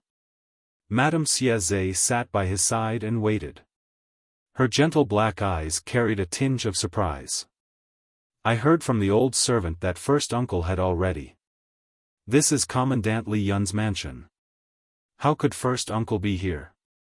Although Xie Zhe brought her to see Xie Qian and his respect warmed her heart, she was afraid that her husband would be deceived. Xie Zhe had just surrendered and needed to bide his time. Ever since Xie Zhe's wife arrived in Wanzhou, she had been living in the backyard and didn't dare to move around casually. She was afraid that she would accidentally anger the original nobles in Wanzhou. In the end, not only did she not help her husband, she even dragged him down. Xie Zhe raised his hand and patted the back of her hand to comfort her. I have confirmed that Han Mei's biological father is eldest uncle, Xie Zhe said. Although eldest uncle has been removed from the Xie family, his bloodline can't be severed. As juniors, we naturally have to take the initiative to visit. We can't forget basic etiquette in front of uncle. Xie Zhe comforted his wife, but his heart was beating like a drum. He was so nervous that his palms were sweating. His hearing was excellent and he acutely heard light footsteps approaching from afar. Martial artists all had the ability to lift their qi and lighten their bodies. Therefore, the higher their level of cultivation, the lighter their footsteps and the more stable their lower body. If it were an ordinary person, their footsteps would be heavy, loud, and deep. Xie Zhe had a vague guess and stared unblinkingly in the direction of the sound. Not long after, a scholarly man dressed in a dark green robe entered his line of sight. This person's appearance was somewhat similar to Li Yun's. However, Li Yun had been on expeditions all year round, so there was always a bloodthirsty and sharp aura around him, along with a hot-bloodedness that could not be ignored. This middle-aged man, however, was different. His elegant bearing gave people a favorable impression. His brows were gentle, and his facial features were even more refined and elegant. If it wasn't for his lower body being stable and breathing, Xie Zhe would have thought. Eldest uncle? It's really eldest uncle. Xie Zhe was dumbfounded. It took him a while to recover and solemnly bowed. Seeing this, Xie Zhe's wife also bowed in respect. Xie Qian frowned at the young couple and got up to help them up. There are no outsiders here, there's no need to do this. Xie Zhe smile. Xie. Uncle, Xie Zhe smiled. This is the first time I've brought a relative to see you. I can't miss out on this gift. Even if they were a family, they couldn't be rude. Xie Qian said, I heard from Han Mei that you're second brother's fifth son. I haven't seen you for a few years and you've grown up. Xie Zhe said, eldest uncle, you can call me Yuan Gui. Yuan Gui? Xie Qian's expression froze. Your father gave you this name? Zhe. It had rules and a role model. It was a good name, but when read, it was such a coincidence. Yes, father gave it. He even said that it took him a long time to choose. If eldest uncle was still here, with his literary talent, he wouldn't have to go through so much trouble. Xie Zhe didn't realize what was wrong until he realized it. He asked Xie Qian anxiously, eldest uncle, is there something wrong with this name? Or did I accidentally offend someone's taboo? Xie Qian smiled. There's nothing wrong with it. It's just that the pronunciation is misleading. Xie Zhe didn't understand. Xie Qian didn't tease Xie Zhe. As soon as he saw Xie Zhe, he knew that he was a straightforward person like many of the Xies. Honest people were also innocent. It was better not to bully them. There's an object in the carpentry workshop called a compass. It's the word for circle and the word for regulation.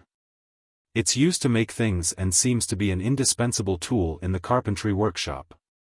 I only heard about it recently and may have misunderstood it. I hope you won't hold it against me. With that, Xie Zhe understood. So his name and tool had been pronounced with the same pronunciation. He was a broad-minded person. There were many people in the world with the same name or character. It wasn't a big deal. Little did he know that Xie Zhe's character had made him the most famous general of this era. Students couldn't memorize famous people in history, but when compass was mentioned, they couldn't help but think of Xie Zhe. Xie Zhe said, if I can make uncle happy, it doesn't matter if I misunderstood. Xie Qian smiled gently at him. As expected of a direct descendant of the Xies, he always liked to play straight and didn't know how to beat around the bush. Although he had given up on returning to the clan, he couldn't remain indifferent when he met the Xies descendants many years later. He asked about his relatives with concern, and Xie Zhe answered them one by one. Before Xie Qian could sigh, a meatball suddenly rolled in from outside. Grandpa, Nuanyuan. Xie Qian, who had a granddaughter complex, was so scared that his voice changed. The servant who was serving Nuanyuan followed behind. Seeing her face down on the ground, she was scared out of her wits. Probably because she had more fat on her body, the fall didn't hurt. Nuanyuan propped herself up with her arms and shook her little head, as if trying to wake herself up. She refused the maid's help and slowly climbed up. Her body swayed like a plump penguin as she moved toward Xie Qian. Xie Qian was already in front of her. She stretched out her arms to hold his legs. After she steadied herself, she stretched out her right hand and opened her little claws. In her palm lay a very, very small pig-head snack that she had squeezed until it was deformed. "Grandpa, eat." Nuanyuan wasn't fluent in speech. She only knew a few words. Although she was young, she had inherited her father's straightforward and generous personality. She loved to share with others. If she thought something was delicious, she liked to leave a portion to share with her mother or grandfather. As for Li Yun, after being away for so long, Nuanyuan, who was only a little over a year old at the time, had no impression of him. Her ability to call him daddy was taught well by her relatives and servants. Li Nuanyuan was good-looking. She looked a little like Li Yun and Sheng Guanwan, but more like her grandmother, Wang Huiyun. Chapter 12:25. All right, Grandpa, eat. Xia Qian didn't mind that the pastry pig had been squeezed out of shape and sucked the sweat from his palms. Instead, he ate it with a kind expression. Xia Zhe asked curiously, "Is this cousin's daughter?" The Xia family had always had more males than females, with more males than females. Xia Zhe's generation only had 2 sisters, the rest were just servants. In the Xia family, male children were abundant, while female children were rare.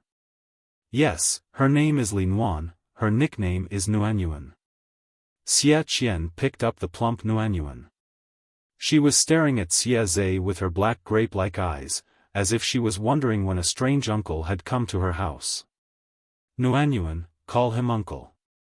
Nuanyuan was a beat slower and mumbled the words, then giggled and buried her head in Xia Qian's neck, as if she was shy. The cute little angel's call was like a sharp sword piercing through Xia Zhe's chest, making his limbs go numb. He was touched by her cuteness. Cousin was indeed cousin, even his daughter was so outstanding. She was indeed a descendant of the Xia family. Oh right, Xia Zhe didn't seem to have given up on the idea of having Li Yun acknowledge his ancestors. He couldn't move Li Yun, so he tried Xia Qian. After all, he was a descendant of the Xia family. How could he change his family name? If he changed his family name, it would be difficult for the Xia family to protect Li Yun in the future. Xia Qian had a change of heart. On the surface, he rejected Xia Zhe's good intentions. It was better to let Li Yun continue to be a Li. Xia Zhe couldn't even deal with Li Yun, let alone Xia Qian's thoughts. It was already good enough that he hadn't been led into a ditch. "Li Nuan, is this your name?" Xia Zhe was surprised. Men often named themselves with a single character, using a double character as a base. Women used a double character, avoiding a single character. Of course, this was only for those who were particular about it. If the common people had a decent name, it would be great. Why would they be afraid of single and double characters? For example, Li Yun's childhood nickname was Li Gozhu. Not just Gozhu, but many people also named him Tai Dan, Sha Dan, Xuanzi, and the like. It was good enough to have a name that people could call, why would they be particular about it? Xia Qian said, "The trend in Wanzhou has been like this in recent years. I'm afraid that Nuanyuan will also walk the path of a military general in the future. Taking a double name sounds too soft." Even though Xia Qian could not imagine the scene of Nuanyuan, who looked like his wife, Wang Huiyun, wielding a knife and a gun, it was a family tradition, so he had to learn it. In the entire Xia clan, there was no need to talk about the male clansmen, as they had been beaten since they were young. The female clansmen also had to learn some martial arts. Nuanyuan's surname was Li, but she still had the blood of the Xia family flowing in her veins. Naturally, she could not abandon the family inheritance. Xia Zhe thought of his lord's name, Lu Shi, and immediately understood who had started the trend of women taking single characters. Xia Zhe's wife was shocked. She couldn't imagine what her uncle was thinking. He actually wanted Li Nuan to grow up and become a general to kill enemies. "Uncle, Swords have no eyes on the battlefield, Nuanyuan, Xie Qian said. Wanzhou has a complete system for female soldiers. If Nuanyuan wants to go to war, she'll probably start from the bottom. She won't face danger head-on. She had to train her courage first before killing the enemy to earn military merits. Although Xie Qian spoiled his granddaughter, he did not spoil her inappropriately. Anyone with a discerning eye could see that Xie Qian had trained Li Nuan as the legitimate heir. None of the heirs of the Xie clan are useless. Although Nuanyuan is young, she is full of intelligence. It would be a pity if we don't teach her well. Nuanyuan didn't know what the adults were talking about. She only knew that they were all good-looking. She was well-behaved and entertained herself. Sometimes she pulled Xie Qian's sleeve, and sometimes she entertained herself. She giggled without crying or making a fuss. Which couple wouldn't like such a beautiful little angel? They liked her so much that they couldn't wait to give birth to a daughter who was as well-behaved and obedient as Nuanyuan. Compared to the harmony in the Li residence, Han Yu's situation was a bit awkward. He had wanted to take his wife to see Master Yuanjing. Han Yu had always respected Master Yuanjing as a father. Now that he was taking his wife to see Master Yuanjing, the meaning was obvious. He tried his best to ease the relationship between husband and wife, but Mrs. Han was stubborn and arrogant, so it didn't work. Mrs. Han politely declined Han Yu's proposal. Instead, she urged Han Yu to leave the house as soon as possible with the excuse that it was getting late. Paying a visit to someone's home was also very particular. The most basic etiquette was not to suddenly visit the host while the host was eating. Han Yu looked at the sky and decided to visit Master Yuanjing's house alone with a generous gift. Most of Jiangpengji's people were gathered in one place. Although Master Yuanjing wasn't one of them, he was still assigned a house in a good location. Han Yu's house was only 2 streets away from Master Yuanjing's house, so it wouldn't take much time to get there. Han Yu's face darkened. Even if Mrs. Han didn't say it out loud, she was very thorough in her work. But Han Yu was her husband who shared the same bed with her. How could he not understand? Han Yu could see that Mrs. Han's attitude towards Master Yuanjing was distant and arrogant. That made Han Yu very angry. Master Yuanjing became famous because he defeated the northern borderline and took back the 3 cities. He became a famous man in the 5 kingdoms. Once he became famous, people would dig into Master Yuanjing's past. His ancestors had been prominent nobles during the 16 Kingdoms period, but after 2 generations, they were punished for their words and fell into dire straits. In Master Yuanjing's generation, the whole family was so poor that they only had a genealogy book. To be honest, Master Yuanjing's starting point was even lower than the common scholars from poor families. The scholars from poor families included the common nobles, the local gentry, and the nouveau riche. They didn't have power or influence, but they had money.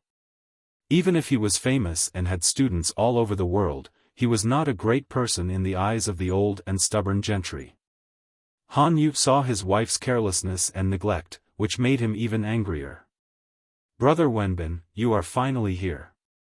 Tang Yao, who had been wandering outside for a long time, hurried to greet Han Yu. "Master knew that I would come?" Tang Yao said, "Master said that Brother Wenbin pays attention to etiquette and will definitely come today." People in the world paid attention to respecting their masters. There was a saying, "A master for a day is a father for a lifetime." Visiting Master Yuanjing was no different from visiting his father. Han Yu said, "Master is still like this." Han Yu's eyes turned red when he saw his master who he hadn't seen for many years, but he couldn't tell why he felt wronged. Master Yuanjing was comforted to see that his disciple had become so mature and steady. Master Yuanjing was not only his academic teacher, but also his life mentor. Han Yu could find his own path because of Master Yuanjing's guidance. He never hid anything from Master Yuanjing. They were like father and son who talked about everything.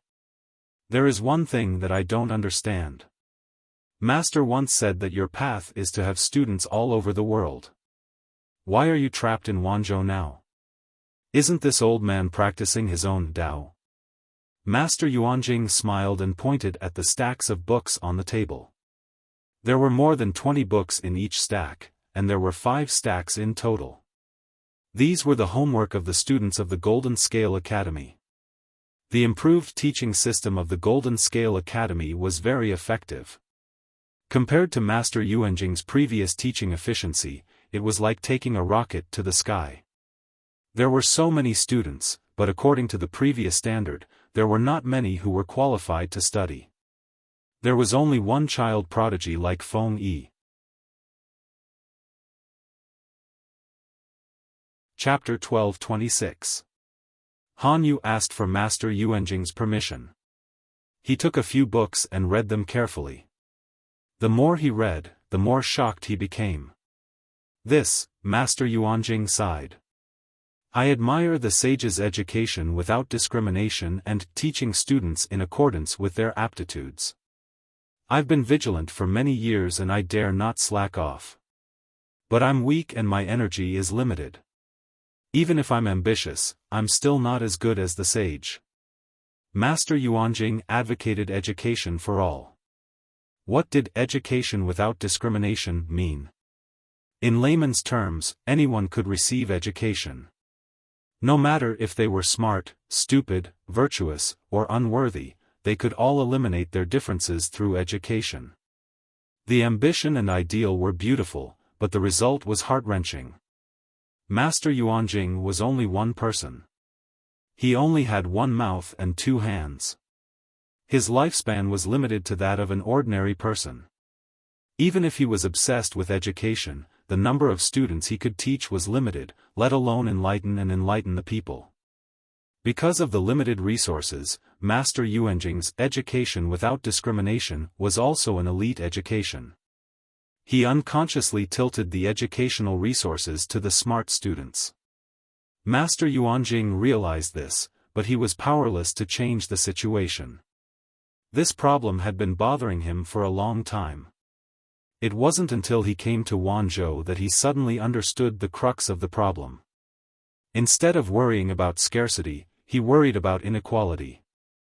Because of the shortage of educational resources, the limited resources would be tilted to the talented students to ensure the maximum benefits.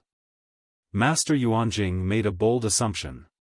What if the educational resources could be expanded until there was a surplus? Then every student would have enough educational resources. With this premise, the education without discrimination could be implemented, and the realm of teaching students in accordance with their aptitudes could be further achieved. Han Yu put down the students' homework in shock and secretly calmed himself down. Even if he didn't know much about the academy, he knew that almost all the students in the academy were commoners. They had no learning foundation or conditions.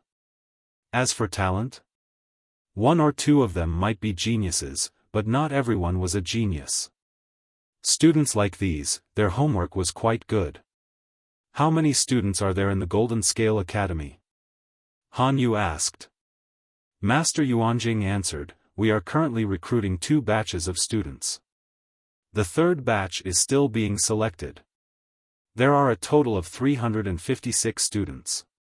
Han Yu asked again, how are their grades and knowledge? Master Yuanjing smiled. Although they are not as good as Feng Yi and others, they are not inferior to the children of the same age in the aristocratic families. What about talent? Most of them are mediocre and mediocre. Their only virtue is being diligent and eager to learn. Han Yu could not help but gasp when he heard that. How long had the Golden Scale Academy been established? He had already accepted 2 batches of students, a total of 356 people. Their learning speed and depth were not the slightest bit inferior to their peers who were studying in the landowning household school. This was very frightening. These students had started learning so late, their foundations were so weak, and their talents were at the level of an ordinary person. Even if they were to hang themselves from a beam, it would still be very difficult for them to catch up with the learning speed of the aristocratic families. One had to know that most of the children of landowning households started studying at the age of 3. The students of the Golden Scale Academy were 4 to 5 years behind them. They were 4 to 5 years behind, but they could barely catch up. Wasn't that terrifying? If it wasn't a problem of talent, then it was a problem of learning methods and the education system. Han Yu spotted the core with his sharp eyes. What was the purpose of this Golden Scale Academy? He could not help but ask the question in his heart. Master Yuanjing smiled but did not speak. He stood up and took out an unusually heavy booklet. The booklet was as thick as a knuckle, and the xian paper was filled with words. They were all Master Yuanjing's handwriting. Some of the words were neat, some were more random, and some were scribbled. They must have been written in a hurry. Han Yu flipped through the booklet carefully. He found that the booklet could be called the History of the Growth of the Golden Scale Academy. Every step of the reform was recorded in detail. The students were divided into classes according to their age and learning progress. The learning content was also systematically classified into subjects. The students' daily time was planned in detail. Different classes would learn different subjects at the same time, making perfect use of the master's teaching time. The content of the students' learning was also from shallow to deep. What was even more amazing was the new rhymes of Chinese, which greatly lowered the threshold of learning. Although the educational task was heavy, it was indeed clearer than the landowning household school. The learning efficiency of the two could not be compared. Any landowning household with a profound background had a special family school for the children of the family to study. However, it was only open to the same clan. As long as one was a member of the family, he or she could enjoy the educational resources. The family school sounded like a high-end thing, but in fact, it was not much different from a private school. A group of students of the same clan stayed together, regardless of age or learning progress. The master taught them in a unified way, and occasionally gave them one-on-one guidance. As a result, the students who learned fast were slowed down, and the students who had a weak foundation could not keep up with the learning progress. Naturally, their learning efficiency was not high. The landowning households who had the resources could not go to the family school. They could directly invite the great scholars or famous scholars to come to their homes for one-on-one teaching. By doing so, the learning efficiency, quality, and progress were all guaranteed, but the educational resources were wasted. A master could have taught more students, but the resources were all enjoyed by one student, who could not take care of others. Was that not a waste? That was the ineffective overflow of educational resources. The booklet written by Master Yuanjing was called an essay, but it was more like a brand new, well-organized system. The teaching resources and the students were balanced as much as possible to ensure the learning efficiency, quality, and progress of the students while benefiting more students. Han Yu flipped through the booklet. Following the content, he witnessed the system of the Golden Scale Academy from scratch, and it was gradually perfected and reasonable. Master Yuanjing did not rely on his imagination or his idealized imagination to perfect this system. Instead, he focused on the actual situation. Seeing Master Yuanjing's steady layout and planning, Han Yu felt even more ashamed of his frivolous and naive pursuit of Tao. If Jiang Pengji hadn't woken him up, he would have been stuck in a dead end. Master, you are indeed a genius in the world. I am ashamed of my inferiority. Master Yuanjing said seriously, the Golden Scale Academy from scratch is the result of the painstaking efforts of me and a few other great scholars. It is not something that can be accomplished by one person. Without the support of the Lord of Lanting and the efforts of those children, this system would not be as fruitful as it is today. Master Yuanjing's contribution was great, but it was not the greatest, and it was not his contribution alone. Han Yu knew that he had made a slip of the tongue, so he immediately apologized solemnly. Master, do you think highly of the Lord? Han Yu noticed that Master Yuanjing addressed Jiang Pengji respectfully. Chapter 12:27. The two of them talked for a while more. Master Yuanjing looked tired and Han Yu took the initiative to leave. "Rest early, Master. I will visit again tomorrow," Master Yuanjing said. "The war has just ended. You must be busy. Don't worry about an old man like me. You can go about your business." He asked Tang Yao to see Han Yu off.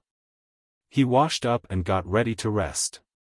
However, it was destined to be a restless night. The guard at the corner door told him that there was a guest outside. "What kind of mysterious guest is this?" Master Yuanjing frowned. He didn't go directly to the front door. Instead, he went to the corner door sneakily. The guard took out an object and handed it to Master Yuanjing. Master Yuanjing's pupils shrank after he saw it. Master Yuanjing turned his wrist and held the object tightly in his palm. His knuckles turned blue because of the force. "Ask that person to wait for me in the study. Let him in quietly. Don't disturb the others." Master Yuanjing's expression was a little strange. After the gatekeeper left, he released his clenched fist and revealed a jade guanyin. The jade was cold. There was a tinge of blue in the green. The green was pure and strong. In the eyes of the common people, this kind of jade was not expensive. No matter how good the quality was, it couldn't be compared to other famous jade. The aristocrats would never play with this kind of cheap stuff. But Master Yuanjing knew that this kind of jade was called jade. It was said that it was the most expensive and rare imperial jade. He had learned about jadeite thanks to a young friend he had made despite the age gap. "Gu Min," he murmured. Jade was very rare. It was produced in the southwest border. The local people didn't pay much attention to it. They wouldn't waste manpower to transport it to the 5 countries in the Central Plains. Only one person was interested. He happily played with the jadeite and secretly collected a lot of treasures. "You don't understand. This thing will be rare in the future. If I collect it now, the future generations will definitely thank me." Only Gu Min would use jade to carve a jade Buddha. Who was the guest outside? When the guest was secretly brought in, Master Yuanjing's eyes suddenly became sharp. He stared at the person. Judging by the figure, the person was a teenager. His footsteps were heavy and messy. He probably didn't know any martial arts. The person closed the door of the study and turned to Master Yuanjing. He took off his wide hood as he walked. A delicate face was revealed after the hood was taken off. The noble aura he exuded made him look like a pampered and spoiled son of an aristocratic family. "My name is Lu Zhao." "Master Yuanjing." "Lu Zhao?" Master Yuanjing's expression didn't change, but he understood. The person who came with the jade Buddha was most likely a descendant of Gu Min. Although Lu Zhao was the son of a concubine, his real identity was the legitimate son of Gu Min and Lu Shi. Master Yuanjing faked a smile and said, "Why are you visiting me so late at night?" For a moment, countless thoughts flashed through his mind, and he looked at Lu Zhao with a measuring and scrutinizing gaze. As smart as he was, he could not think of the reason why Lu Zhao would look for him in the middle of the night. He was even more unwilling to think of a conspiracy theory. "It is," Master Lu said. Master Yuanjing." "Master." Lu Zhao's expression was serious and his eyes were bright. There wasn't the slightest bit of frivolity in them. He said, "This matter is of great importance. I hope that you won't deny it." Master Yuanjing said, "Tell me. For the sake of your mother, I will do my best to help you." He didn't say anything. If Lu Zhao wanted to seize power, he wouldn't help him. If it was something else, of course, anything that Gu Min's family got involved with was not a small matter. Lu Zhao said, "Master, do you know that Lu Shi is not the real Lu Shi? Master Yuanjing said calmly, I know. But so what? Do you want me to get rid of her? She was quite capable. Monk Liaochen could see it. Of course, he could see that Jiang Pengji was extraordinary. Although reincarnating in another person's body was quite scary, it was nothing to a fraud of his level. Wei Xi's attitude and reaction were the key to his trust in Jiang Pengji. He still remembered the first time he met Gu Min and the world she described. But, only Lu Shi could create such a magnificent and beautiful world. No, it should be said that he had replaced Lu Shi as an otherworldly person. If Lu Zhao wanted to go against Lu Shi, Master Yuanjing wouldn't help him, even if he was the son of an old friend. Lu Zhao shook his head and said in a low voice, I've never had such a thought. She's my sister, and I really treat her as my sister. According to my dead mother, she's related to the fate of the world. She can't be touched. But I know who wants to touch her. Master Yuanjing was surprised. Then why did you come today? It's very important to me to touch my sister's people, Lu Zhao said. I suspect that my father, Lu Shi, has been possessed by a villain. He's plotting something big. My real sister, Lu Shi, is missing. I'm here today to ask if there's a plan that satisfies both sides. Lu Zhao was greedy. He wanted to protect everyone. Master Yuanjing's face darkened. He looked at Lu Zhao with a complicated gaze. Lu Zhao looked like Gu Min. His personality was similar. The world is the game, and the people are the pawns.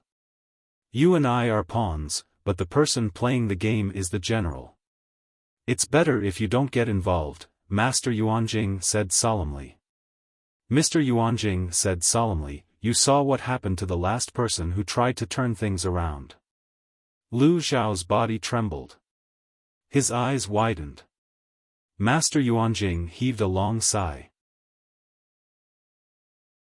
He could not help but reminisce. The world was the game, and the people were the pawns. How God cared for the people. It allowed an otherworldly person to support the dark world and lead everything in the best direction. How cruel and heartless it was. It generously helped the people, but it was stingy and ignored a mother's smallest wish. Chunan, I beg you to think of a way. Can't you have the best of both worlds? The beautiful woman held the baby girl in her arms and cried to him. Her bloodshot eyes were swollen and full of despair. I can't have my cake and eat it too. There's nothing I can do. As soon as Master Yuanjing said that, the woman cried uncontrollably. Knowing that there was a complete soul in her daughter's body, the woman's first reaction was not to be ecstatic. Instead, she was anxious and on the verge of losing control of her emotions. She knew that her daughter had dementia and no soul.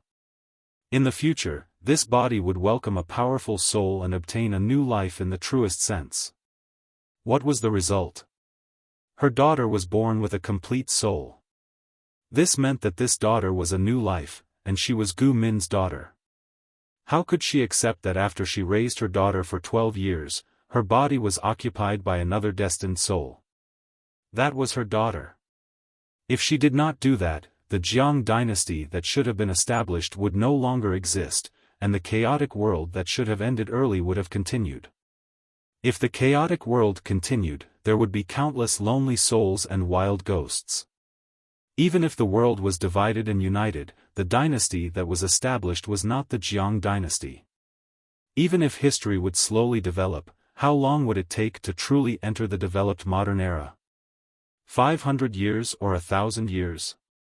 The Jiang dynasty only used 300 years. When the Jiang dynasty stood at the top of the world, other places were still backward and barren.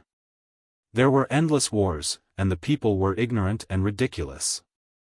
If the butterfly had the Jiang dynasty, there would be many more innocent souls.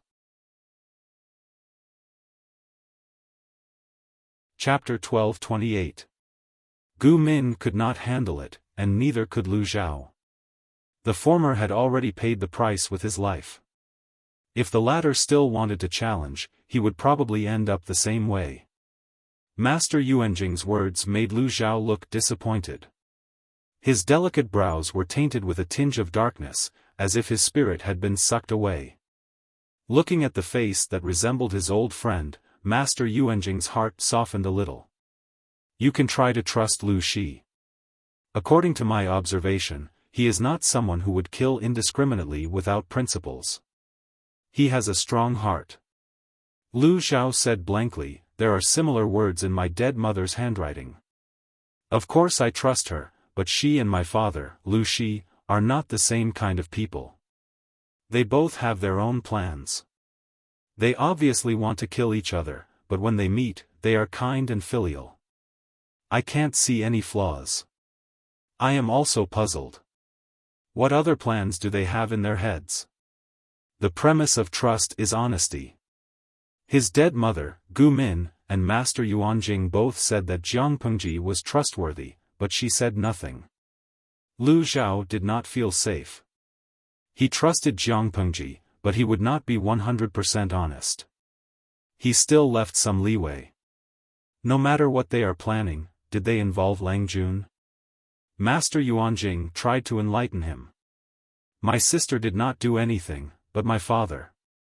Lu Xiao secretly gritted his teeth. A few months ago, my father planned to be a matchmaker for me to marry a hunter's daughter.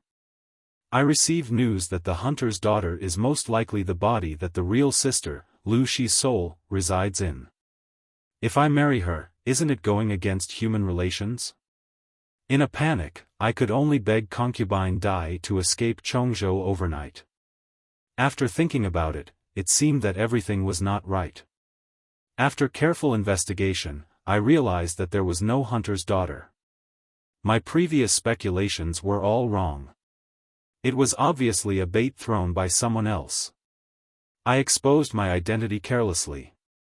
I'm afraid my life is on the line. Lu Xiao fleeing Chongzhou in the middle of the night was not a rational choice. Instead, he exposed himself. However, there was no turning back. He had no choice but to run to the front line to seek Jiang Pengji's protection. After saying that, Lu Xiao rubbed his eyebrows with a headache. At such a young age, he had to bear such a heavy burden and responsibility that did not belong to him. Master Yuanjing was surprised to hear that. He asked Lu Xiao about the details of Lu Shi and remained silent for a while. Lu Xiao asked nervously, Sir, is there anything wrong? There seems to be nothing wrong with this. Master Yuanjing regained his senses and waved his hand. There are some things that I can't tell you in detail. I'm not trying to hide it, but I'm afraid that the more you know, the more dangerous it will be. To be precise, you are the only child left of your mother. Why don't you stay out of it or ask Lu Shi for protection to ensure that you have a night of peace? If she knew about this in the underworld, she would be happy. Although Lu Xiao was very smart, his education could not keep up. No matter how talented he was, he had wasted a lot of his talent. If he had been more careful, he would not have fallen for Lu Shi's trick. It was too late to say anything now. But Lu Xiao said hesitantly, if I stay out of it, what about father and sister? The father and sister he was referring to were Lu Shi and the real Lu Shi. Because of Gu Min's notes and speculation, Lu Xiao suspected that Lu Shi had been possessed. He did not know that there were other inside stories. After all, the whole family was full of demons. As the only normal person, Lu Xiao was under a lot of pressure. It was understandable that he did not consider everything carefully. My mother's wish was to protect them when she was alive. I don't want to go against her will. Although Lu Xiao liked to live in a corner, his personality was very similar to Gu Min's. He treated his family with extraordinary enthusiasm. Master Yuanjing said, You're really stubborn. Even if it means death, you're not afraid? Lu Xiao shivered. His red lips became pale and dry. Of course I'm not afraid. The Lu Zhao in front of him seemed to overlap with the woman from decades ago. Chun-an, you can call me greedy or stupid, but I want both. This daughter is my lifeblood. I can't bear to lose her.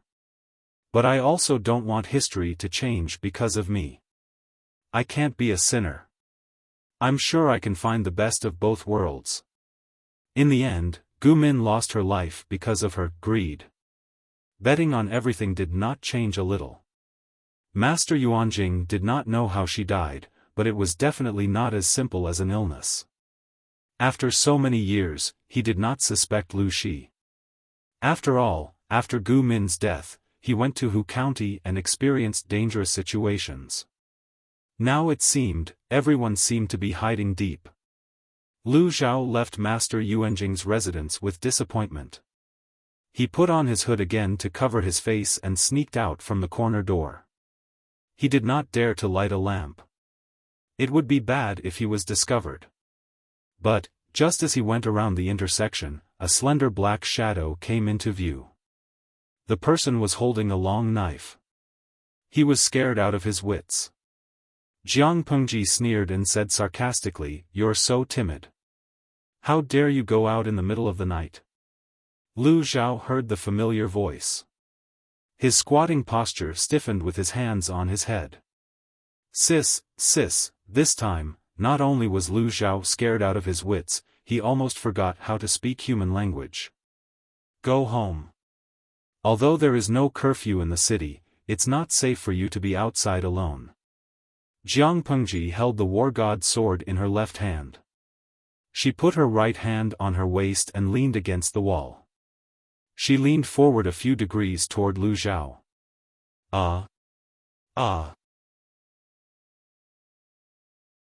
Lu Zhao stood up with weak legs. He glanced at the war god's sword, afraid that the blade would kiss his neck in the next second. Lu Zhao walked 2 steps behind her like a little wife. He lowered his head and looked up from time to time to see Jiang Pengji's back. That, sister. I didn't mean anything bad by looking for Master Yuanjing, Jiang Pengji snorted.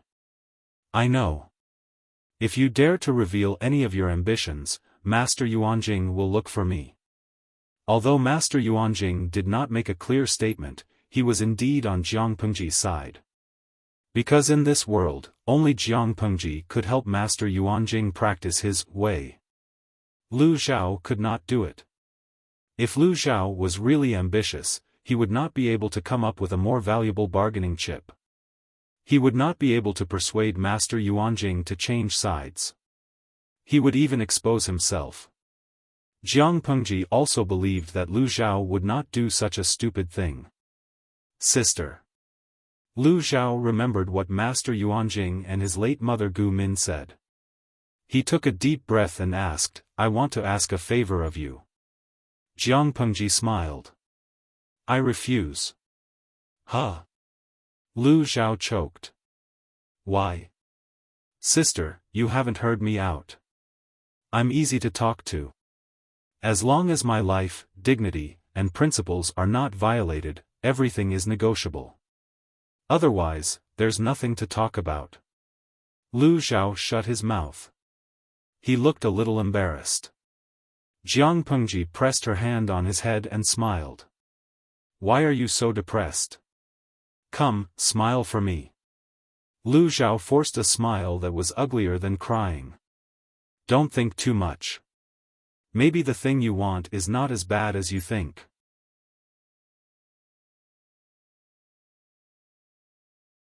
Chapter 12:29.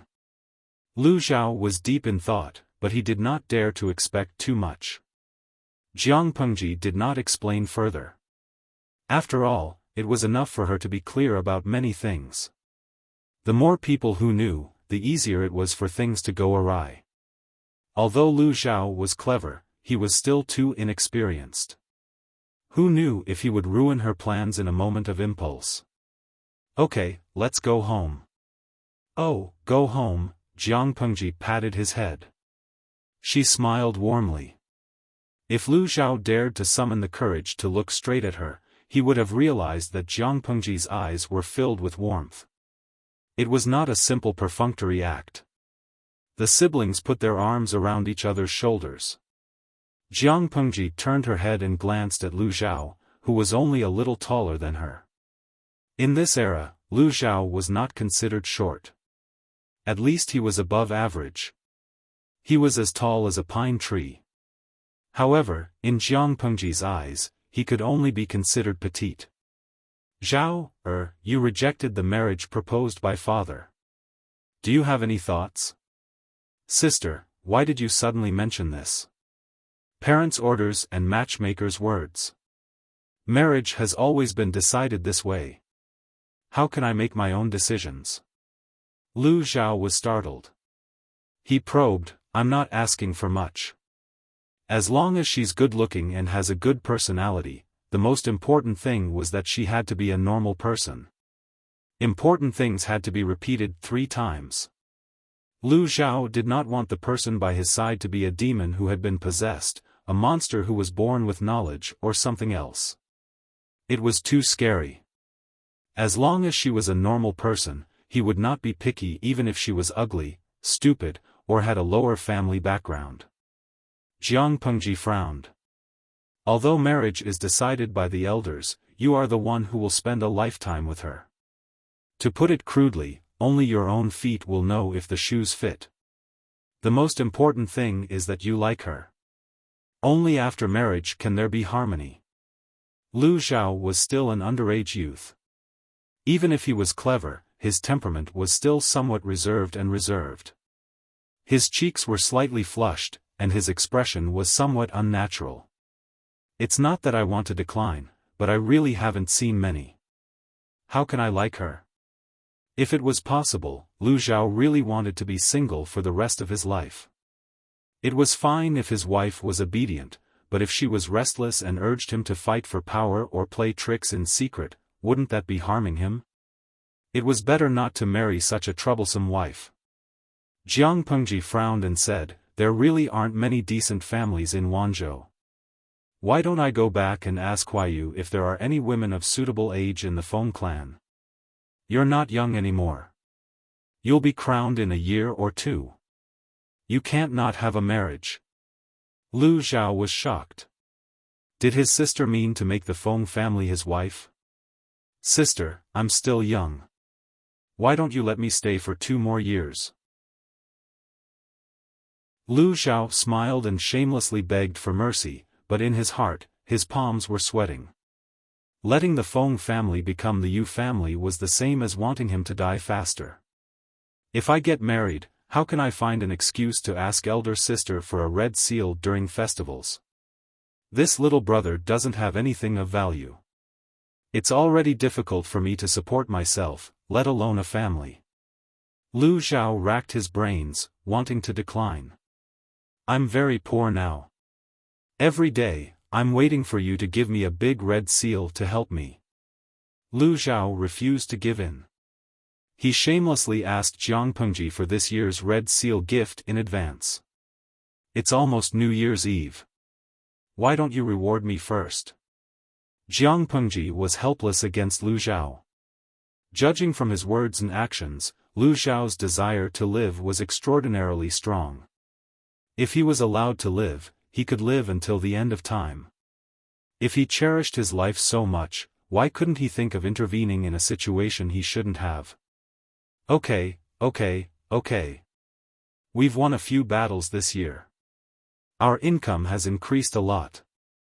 Your sister isn't stingy. The red seal I gave you is not small. Jiang Pengji put her hand on Lu Zhao's shoulder and sent him back to her mansion. Lu Zhao didn't have a family and career. He didn't have a house in Wanzhou, so naturally, he could only squeeze in with her. Jiang Pengji asked someone to prepare supper for Lu Zhao so that he could eat before going to sleep. Where's elder sister? Lu Zhao asked her. Tens of thousands of troops have been fighting a war for 2 years. There are still many things to deal with. I'll be busy for a while, Jiang Pengji said matter-of-factly. If you handle these things well, the people under your rule will have a good new year. Don't worry about it, Zhao. Remember to sleep early. Lu Xiao stood in the corridor and listened to Jiang Pengji's words. His wide hood was piled on his shoulders, casting a large shadow. The candlelight there was not bright. Half of Lu Xiao's face was hidden in the shadows. He watched Jiang Pengji leave with a complicated expression. His eyes were filled with unfathomable thoughts. At some point, he sincerely wished that this person was his sister. As her younger brother, he could be proud of her. However, he knew very well that this was just his wishful thinking. Lu Xiao fell asleep with his mind full of thoughts. He didn't know that his hard-working model sister had jumped into Wei Si's mansion with a basket of documents. She held a pen in her mouth and hung upside down under the eaves of the bedroom like a bat. She raised her hand and knocked on the window. Dong, dong, dong, the crisp sound was especially clear in the dark night. After a while, 2 candles lit up in the pitch-black room. Wei Si was carrying one of them as he limped towards the window. Creak, Wei Si raised his hand and opened the window a crack. Jiang Pengji's upside-down face suddenly came into view. Wei Si was speechless. I don't have the energy to work overtime and stay up late alone. Jiang Pengji first put the basket on the ground, then flipped over and leaped into Wei Si's room through the window. She then turned around and carried the basket in. I saw that your walking posture was strange. What's wrong with you? Jiang Pengji talked on and on, not giving Wei Si any room to react. I'm fine, Wei Si sighed softly and limped into the room. He raised his hand and closed the window. What was it like to have a master with superb martial arts skills? Wei Si felt that she would appear in front of him at any time, any place, and under any circumstances. She could stimulate him at any time and any place. Jiang Pengji carried the basket and looked down at Wei Si's feet.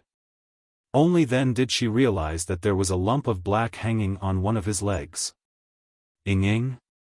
It seemed to have noticed Jiang Pengji's line of sight. The lump of shadow turned its large face and stared at her with its black pearl-like watery eyes. It made 2 sounds from its mouth. It used its claws to hug Wei Si's thigh and calf, putting the weight of its entire body on this leg. It was probably a little heavy. Wei Si could only rely on shifting when he walked, so his walking posture was a little limping. Jiang Pengji said, You haven't fed it to death yet? She had not bothered with it since she threw it to Wei Si. She thought that it had long been stolen and roasted by some greedy soldier. Wei Si said, This is the young master appointed by the Lord. How would I dare to neglect it? It was Jiang Pengji's turn to be dumbfounded. When did she appoint a panda as the young master?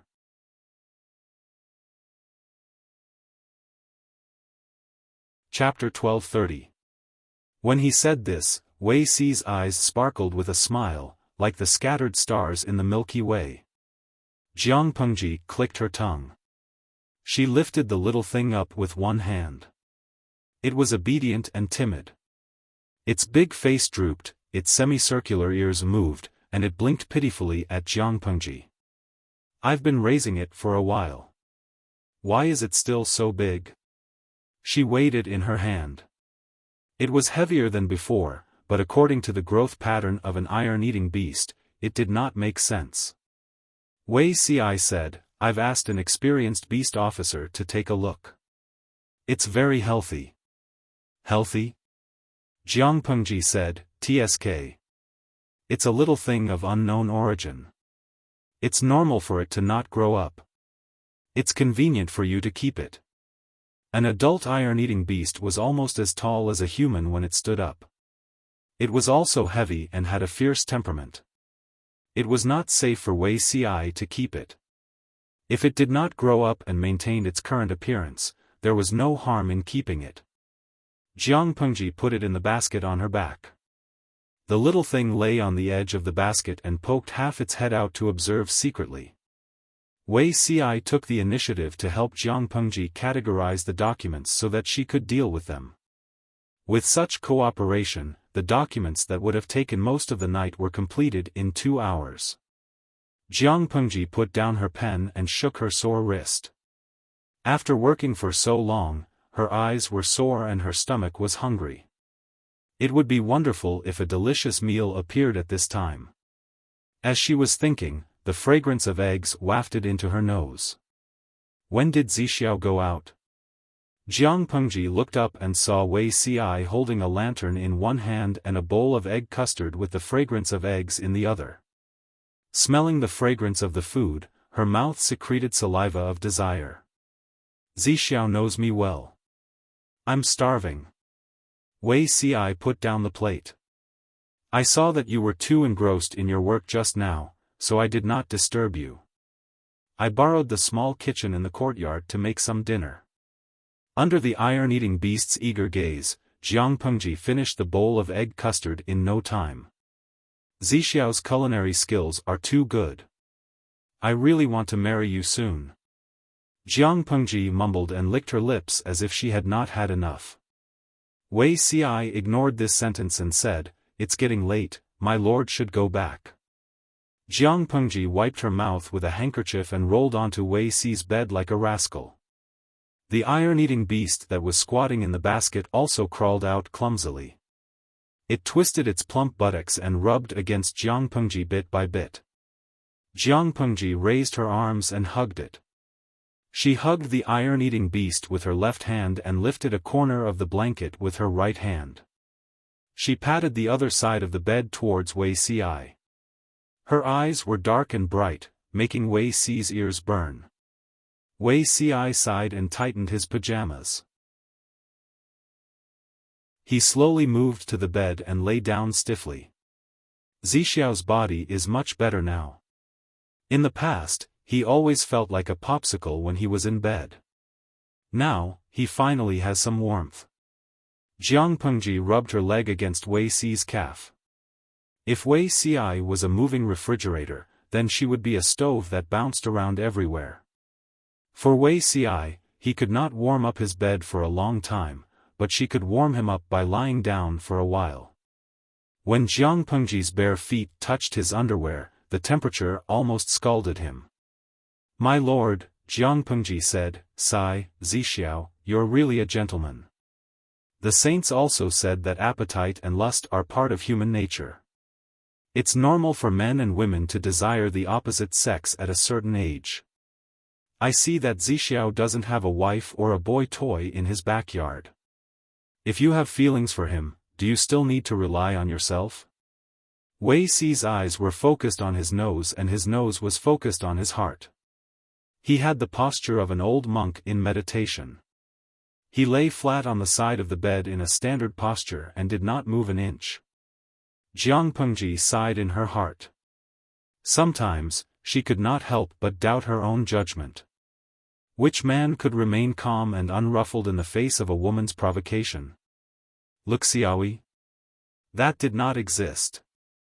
Jiang Pengji could not help but feel her hand down. Wei Ci was so scared that his face turned red. "My lord," Jiang Pengji said innocently, "I'm worried about your body." Wei Ci was speechless.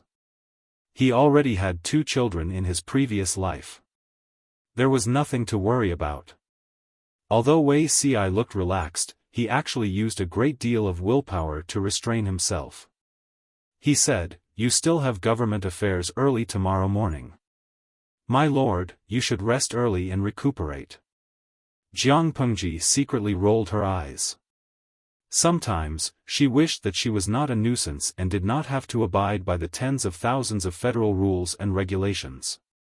Delicious food was close at hand. She could eat it and chew it into pieces if she opened her mouth, but she could not do it because of her principles. Yes, sleep.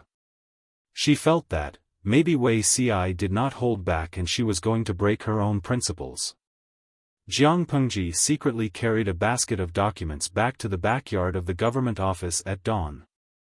She pretended to have just woken up and called the maid in to freshen up. While eating breakfast, Jiang Pengji turned on the live stream room on time. The bullet screen was full of "Good morning." Jiang Pengji pushed the door open. The golden sunlight splashed on the ground and shone on people, making them feel at ease. Very good. Continue to be busy and try to get your annual leave as soon as possible. Jiang Pengji cheered herself on.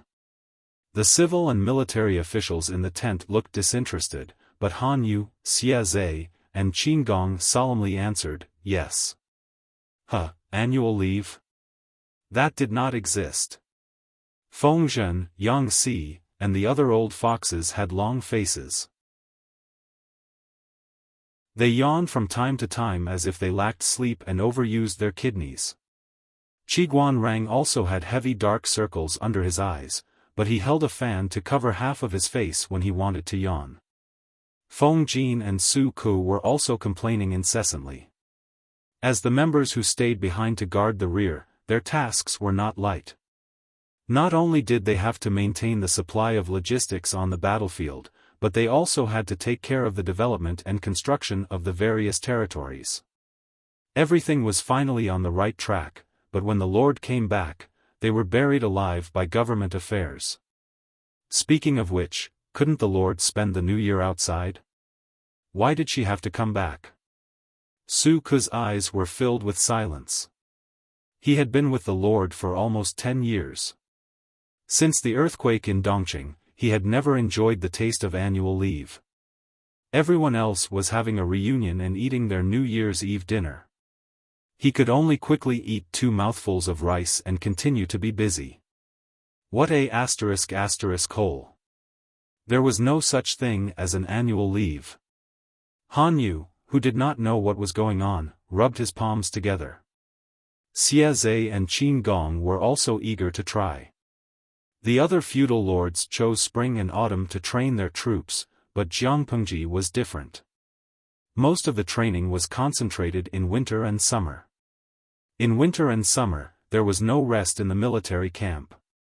The training would also enter a high-intensity state. Xia Zhe and Qin Gong, the 2 newly surrendered generals, could take the opportunity to learn more about the unfamiliar military camp system. It would be convenient for them to lead the troops in the future. Qin Gong would lead the troops to Zhe County after the new year in Wanzhou. They would be stationed there for long-term training. According to the current situation, when Jiang Pengji attacked Huang Song, she would have to transfer the troops from Zhe County and Hu County. Qin Gong had a heavy task. He had to put in more effort to prepare. As the New Year's Eve approached, the atmosphere in Wanzhou and other places gradually became more festive. Red silk red lanterns were hung in front of every house. The lively atmosphere warmed the whole winter day. The students of the Golden Scale Academy wore blue and white uniforms with bright red warm coats over their heads. Their little faces were red from the cold wind. "Father, why are you here?"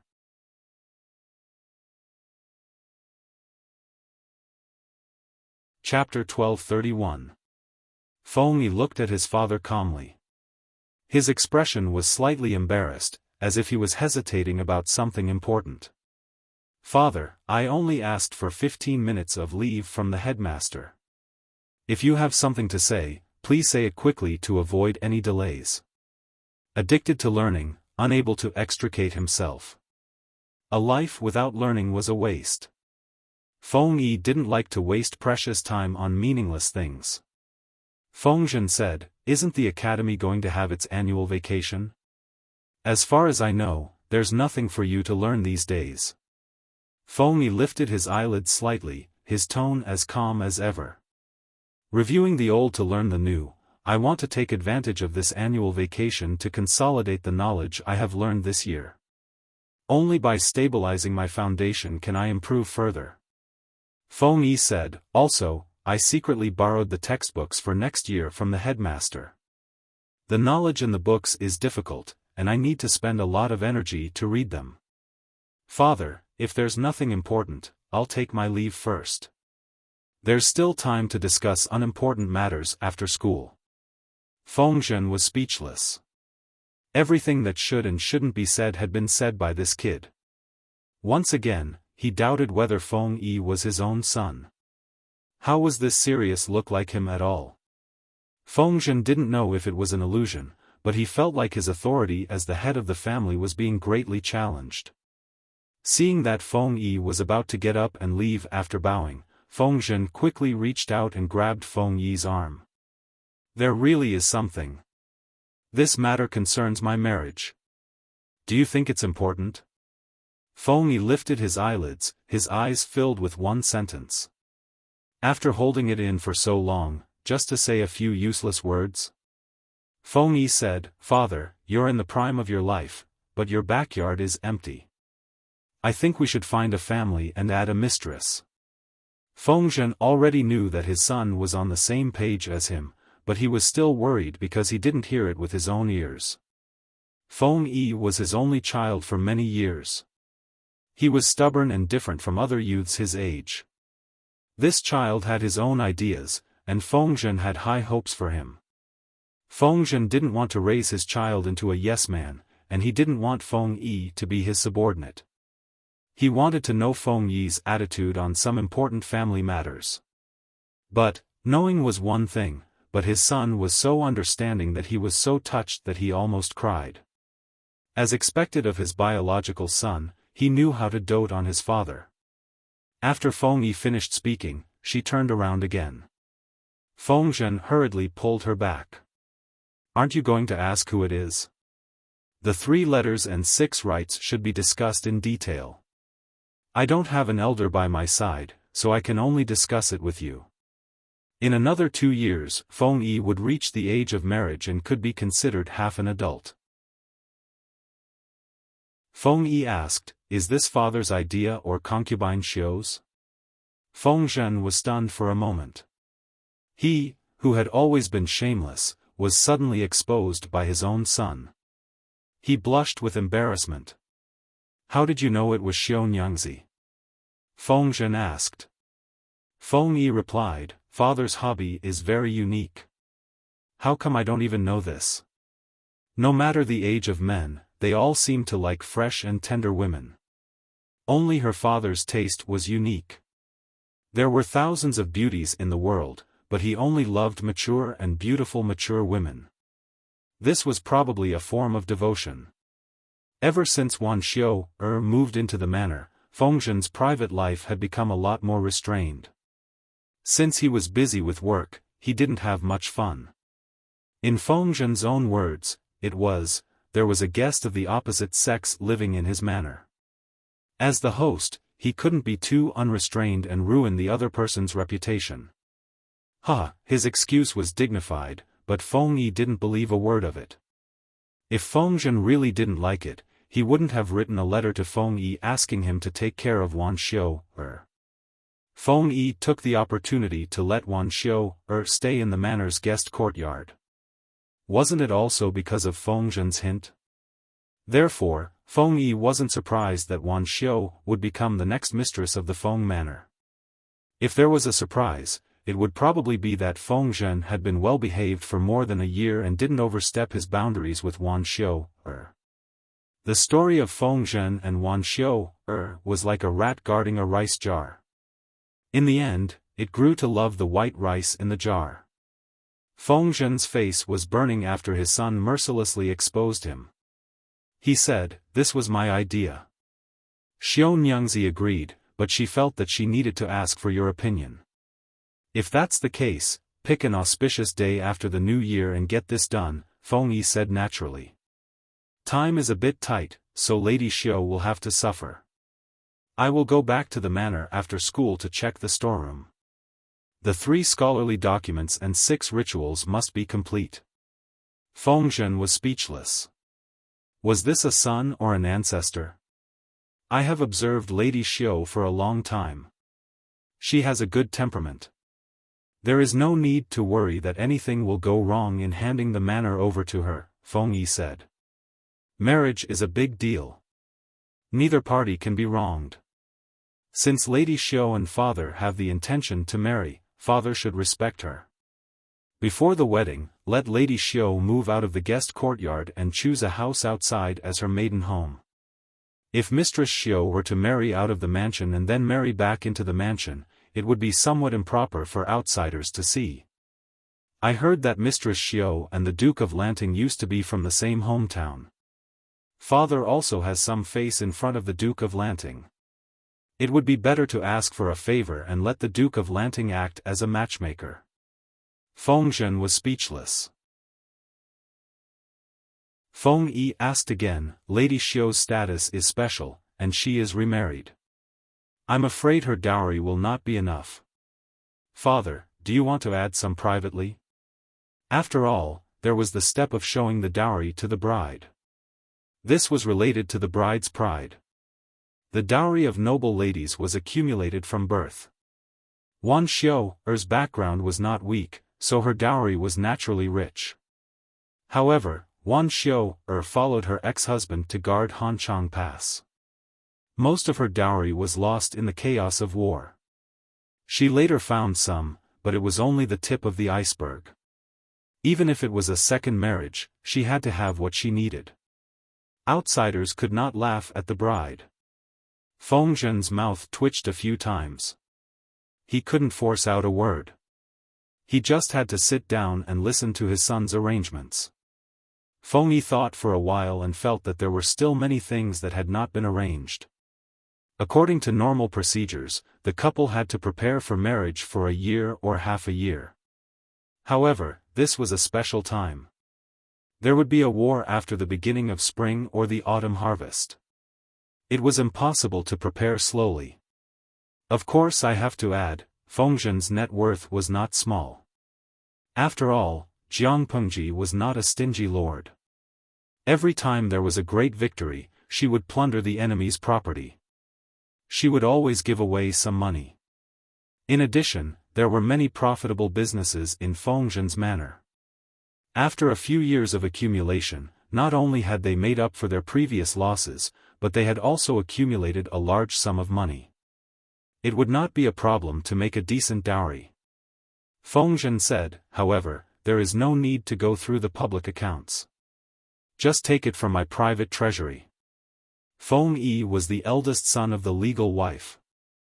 The majority of the family property must be left to him. He could not let his son suffer just to marry a wife.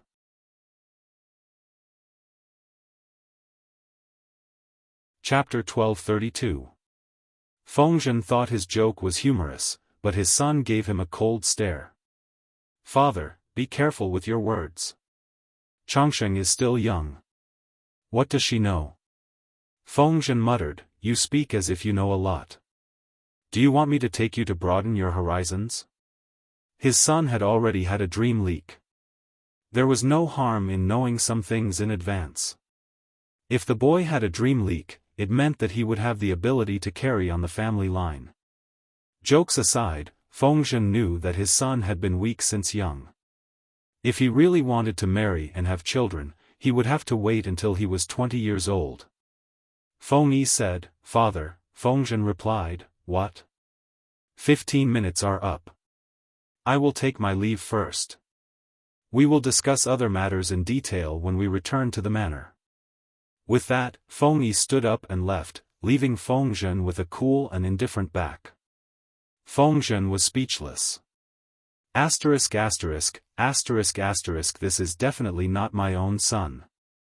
Feng Yi walked back to the classroom with light steps. His expression was still calm, and one could faintly see his future glory. He walked through the long corridor. The short pine trees planted in the academy were covered with a layer of snow. A few figures in blue and white school uniforms sat or leaned against the rockery, benches, and long tables. They held books made of bamboo slips or bamboo paper in their hands.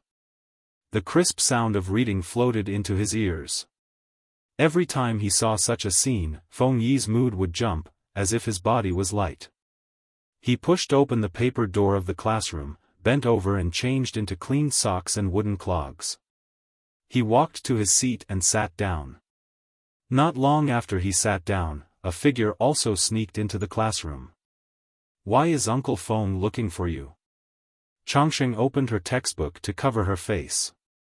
On the surface, she sat upright, but she was secretly whispering to Feng Yi. Father and Lady Xiao's wedding is near, Feng Yi replied. Chongqing pouted and asked, "Is it near?" Feng Yi said, "When they get married, Lady Xiao will be the mistress. I will call her mother." Chongqing was about half a size younger than Feng Yi. No matter how smart and sensible she was, there were many things that she could not understand. But she is not your mother. Is there another mother?" Feng Yi said, "Yes, but father is more important." Chongqing blinked, her eyes filled with confusion. Feng Yi said, "My mother passed away many years ago, and my father isn't that old either.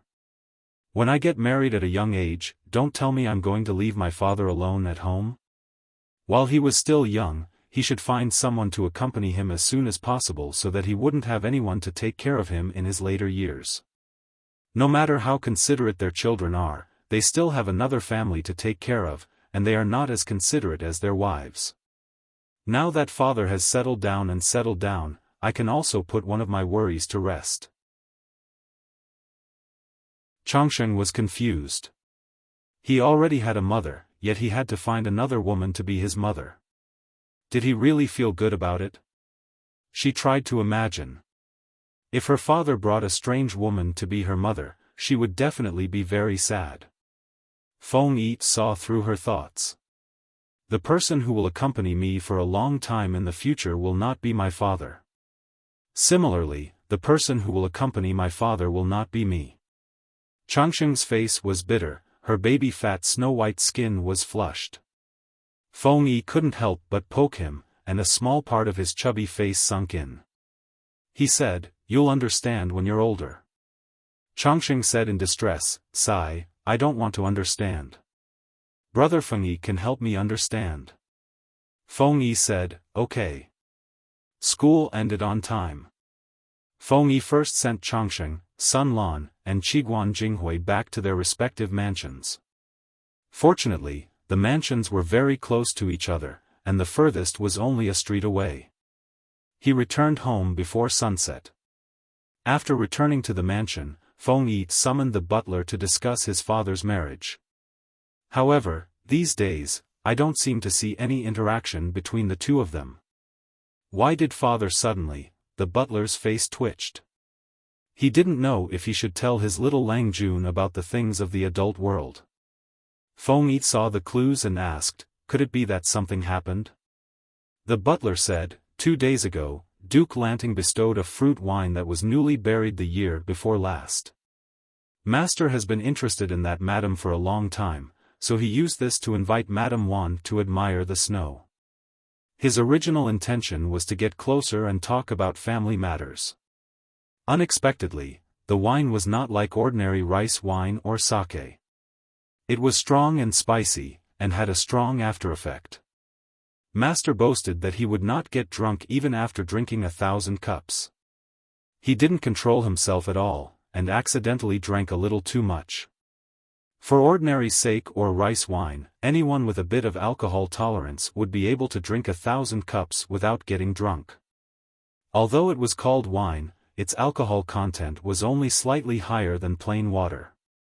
Even a woman who didn't drink could drink 1 or 2 pots.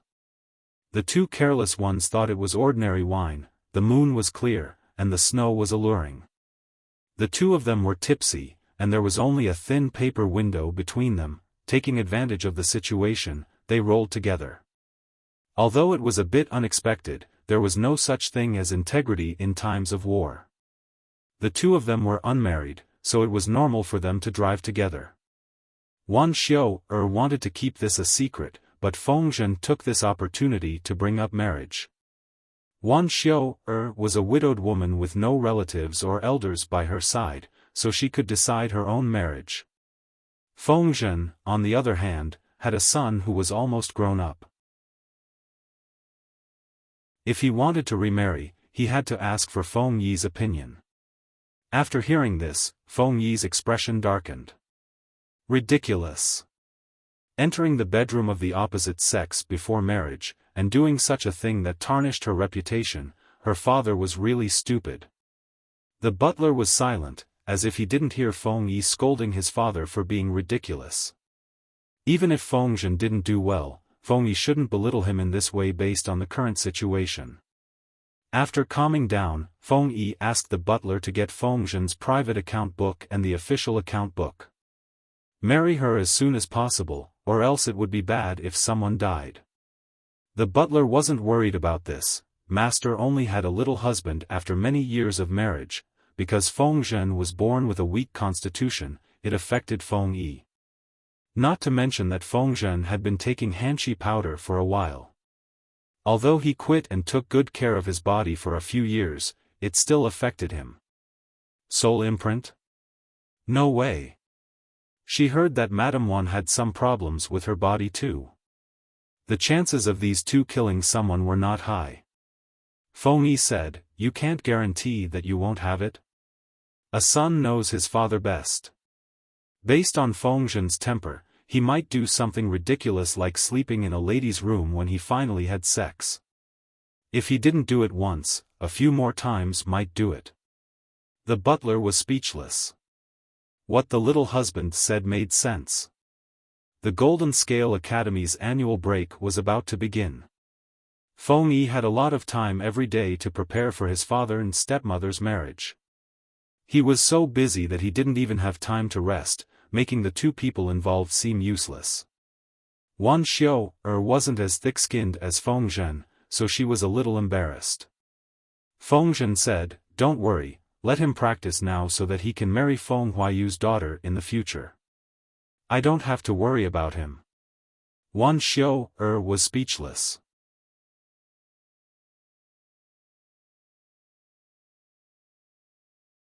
Chapter 1233. Reality proved that the new year after the war was not a good time. Those who were busy continued with their work, those who had to work overtime continued to work overtime. Only Feng Zhen stood out among the crowd. Yang Si slammed the table loudly. He was so angry that his beard was about to float. "I don't care, I want to get married and ask for leave." The entire government office was almost drowned in thick bamboo slips. People had to walk on tiptoes. Everyone was in dire straits. Feng Zhen, the old and frivolous fellow, had gone to busy himself with wedding matters after giving the Lord a slip. Why? Was he discriminating against married and unmarried people? Yang Si saw that Feng Zhen was staying at home and not busy at all. He felt unbalanced. Feng Zhen held a plate of dried fruits in one hand and a thin, long, bamboo toothpick in the other. He poked a piece and threw it into his mouth. He said leisurely, "Jing Rong, the walls have ears. As the Lord's important minister, how can you find such a lame excuse to avoid responsibility? If the Lord finds out, she will be furious and very disappointed. Don't lose sight of the bigger picture because of the small things." Yang Si was so angry that he wanted to laugh. "Zisher, do you know that deceiving the Lord is a serious crime?" Feng Zhen asked for leave with the excuse of preparing for his wedding. Jiang Pengji felt that there were no elders or relatives in Feng Zhen's family to take care of his wedding, so she simply granted him leave. Not only did she let him take this year's leave, but she also generously lightened Feng Zhen's burden and pushed the burden on others. With one less main labor force, wouldn't the burden on others be heavier? The most optimistic estimate was that many people would be busy until the morning of New Year's Eve. If they took a little more time, they would still have to stay in the study to fight after New Year's Eve dinner. The houses of Jiang Pengji's civil and military officials were close to each other. Most of them were in the central area. They were either neighbors or separated by one or two streets. Yang Si and Feng Zhen lived close to each other. The former took the time to check on the latter's preparation progress. He didn't know if he didn't care, but he was shocked when he did. Where was Feng Zhen, who was rumored to be so busy that he jumped up and down? Who was this lowly person in front of him leisurely lying on a small couch in front of an open window, drinking sake and tasting dried fruits? Feng Zhen said he was taking leave to prepare for his wedding, but in the end, he was secretly sleeping in and hiding. If this wasn't deception, what was? In the face of Yang Si's threat, Feng Zhen was not the least bit intimidated. Instead, he smiled faintly and said, "Zhen did not lie to my lord." Yang Si asked, "You're resting here? Who's busy with your wedding?" Fengzhen puffed out his chest proudly and said, "Who asked me to have such an intelligent and capable son? A son should be like this." Yang Si, he had already been showered with dog food by Fengzhen, and now he was showing off his son. Couldn't he show some sympathy for an older single man? Fengzhen cheekily picked his teeth with a toothpick and said, "You are all alone, how can you understand the beauty of having a virtuous wife and a filial son?" Yang Si immediately revealed an expression of disgust. He gritted his teeth and said, "It's time to let that Madame Wan see your virtue." How could Fengzhen have the cheek to do such a vulgar act in front of outsiders? Fengzhen said, "In the future, when it's fun in the bedroom, you'll naturally see it." "Jing Rong, you don't understand the joys of a married couple, Yang Si, that's damned enough." Having successfully disgusted Yang Si, Fengzhen hummed a little tune. He reclined on a small couch, his outer robe slipping down to his shoulders, revealing a green Confucian robe. His hair scarf was loose, and his black hair draped over his shoulders. He propped himself up on the couch with one hand and reached for a steaming cup of wine with the other. He took a sip. At this moment, a gust of cold wind blew in from outside the window. The cold wind carried fine white snow, drifting to the top of his head and strands of hair. Auspicious snow indicates a bumper harvest. Next year will definitely be a bumper harvest, he murmured and sighed. Outside, the festive atmosphere was strong. Commoners wearing thick new winter clothes could be seen on the streets and alleys. After a few years of construction, the entire Xiangyang district had become the commercial center of Wanzhou. There was an endless stream of merchants coming and going from all over the place. The buildings in Xiangyang district were also gradually renovated and remodeled, from the original low and dilapidated wooden houses and stone houses to green-tiled wooden houses. The streets, big and small, were paved with clean and tidy stone or green bricks, wide and clean. Because of the repeated expansions and modifications of the city, the original city gate was changed to an inner city gate. Later, a gate and 2 city gates were built. In terms of prosperity, the current Xiangyang district was not inferior to the former Shangjing. The former was better than the latter. The population had expanded from the original 20,000 to 30,000 to more than 300,000. As the end of the year approached, the market was already a sea of red. The merchants and vendors on both sides of the street were enthusiastically promoting their goods. It had been snowing heavily in the past few days. The district headquarters had issued an order for all the commoners to sweep away the snow to prevent the houses from collapsing. The commoners had been maintaining this order for several years and had long gotten used to it. At first, there were outsiders who had migrated here who didn't care.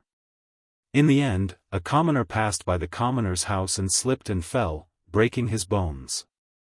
The commoner was furious and sued the family to the magistrate's office.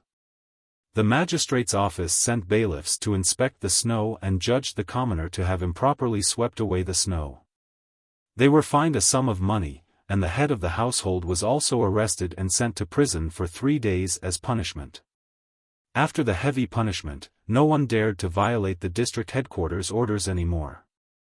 After a few years, sweeping the snow had also evolved into every household's winter entertainment. Yang Si passed by a certain residential alley.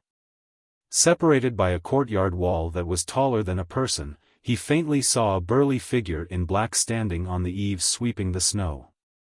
"Isn't that General Fu?" Yang Si mumbled and hurriedly stopped the horse carriage. He tiptoed and tried to take a closer look. Fu Wang's muscles were very strong and strong. At this moment, he was wearing a short black outfit. The tight clothes were wet and stuck to his body, outlining the contours of his muscles and exposing all the advantages of his broad shoulders and narrow waist. Which man wouldn't be jealous and envious of him? He rolled his sleeves up to his elbows. The muscles on his forearms swelled and tightened due to his strength. Both his hands held a large broom specially used for sweeping snow. This doesn't seem to be General Fu's residence. Yang Si looked at the surrounding terrain and once again confirmed that he didn't remember wrongly. Go, knock on the door and say that the master is here to visit General Fu. Fu Wang, who was in the courtyard, was also confused. He didn't have a deep friendship with Yang Si. Did the other party have to visit him and Lady Huijuan's residence? Yes, Fu Wang was currently in Huijuan's residence visiting the child and helping her sweep the snow on the roof. There were only a few old maids and maidservants in Huijuan's residence.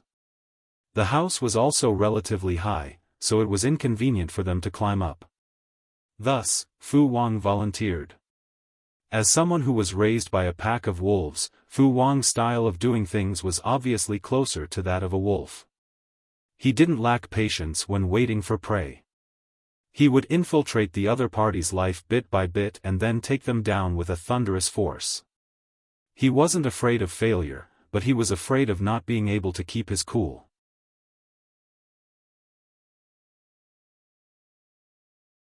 Chapter 1234.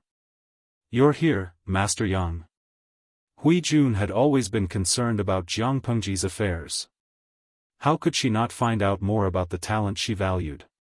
She immediately asked the servant to lead Yang Si into the main hall and treat him as a VIP. Fu Wang, the wild wolf, felt jealous when he saw it. He carried a cub in each hand and strode to the main hall with strong steps, looking like the alpha wolf announcing his territory. Yang Si was speechless. He was just celebrating the new year. Who did he offend?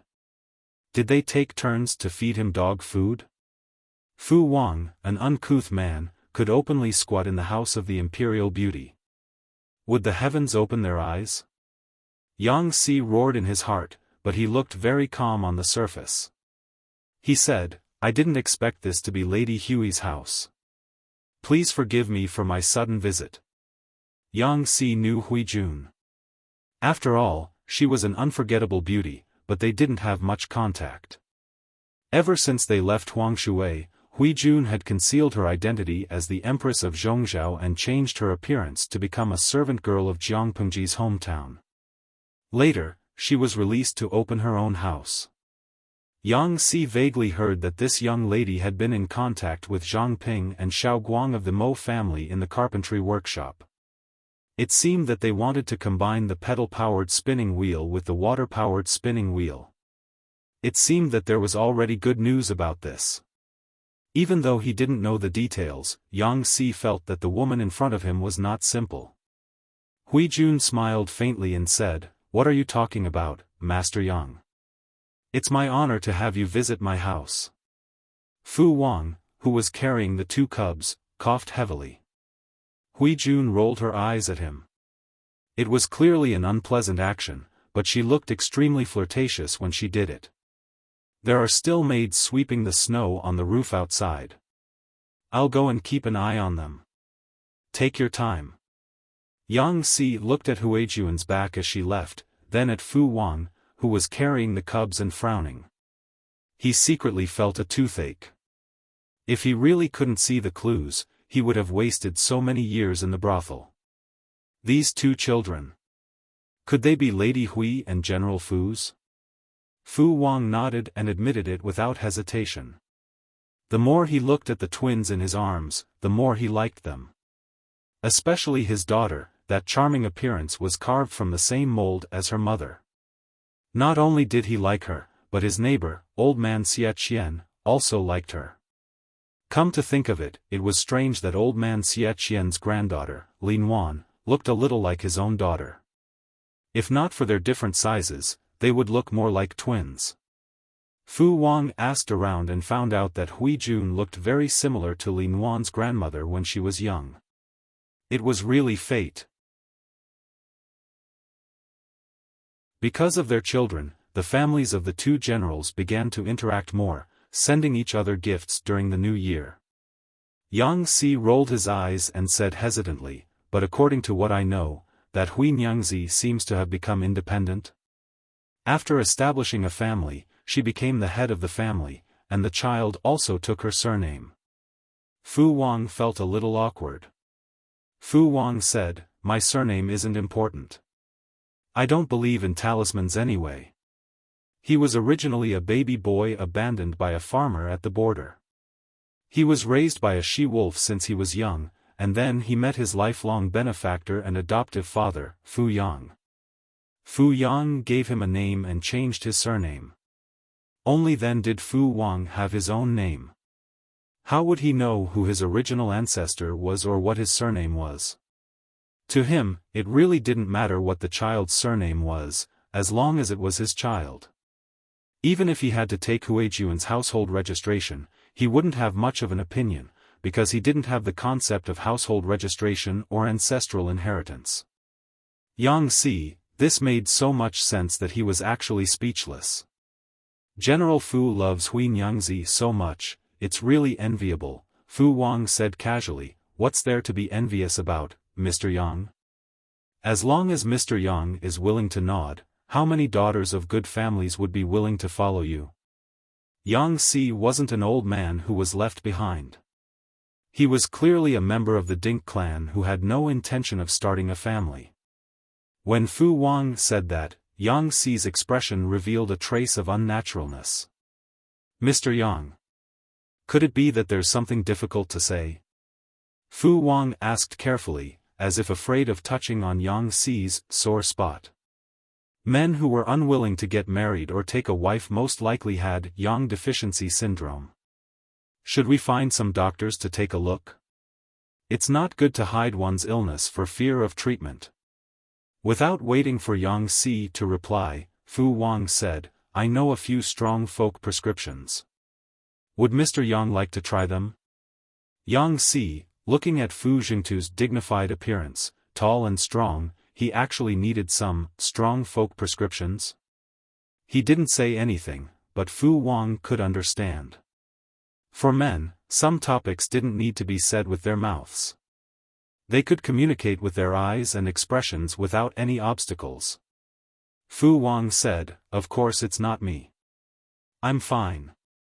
Previously, there were a few deputy generals who didn't get along well with each other in bed, so I took the opportunity to listen in.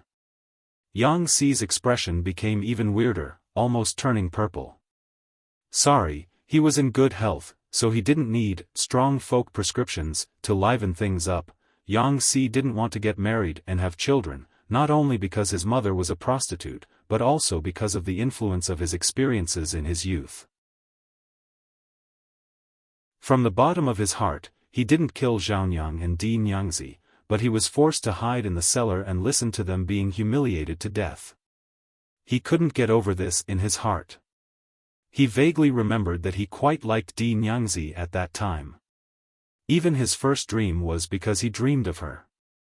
She was intelligent, clever, virtuous, and gentle. Yang Si even thought of waiting for her to reach the age of 15 before he proposed to her. However, when he was young, he was only moved for a moment.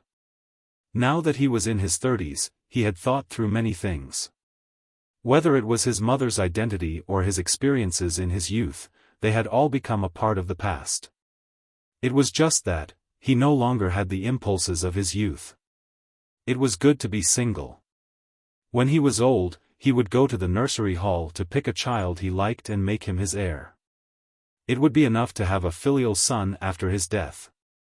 Fu Wang saw that Yang Si's expression didn't look good, so he said embarrassedly, It seems that I misunderstood. Yang Si said, Your prescription. When Fu Wang heard this, his ears perked up.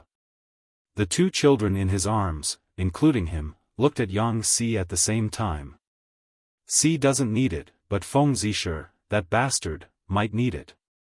The medicine of tigers and wolves wouldn't be able to kill that *tch.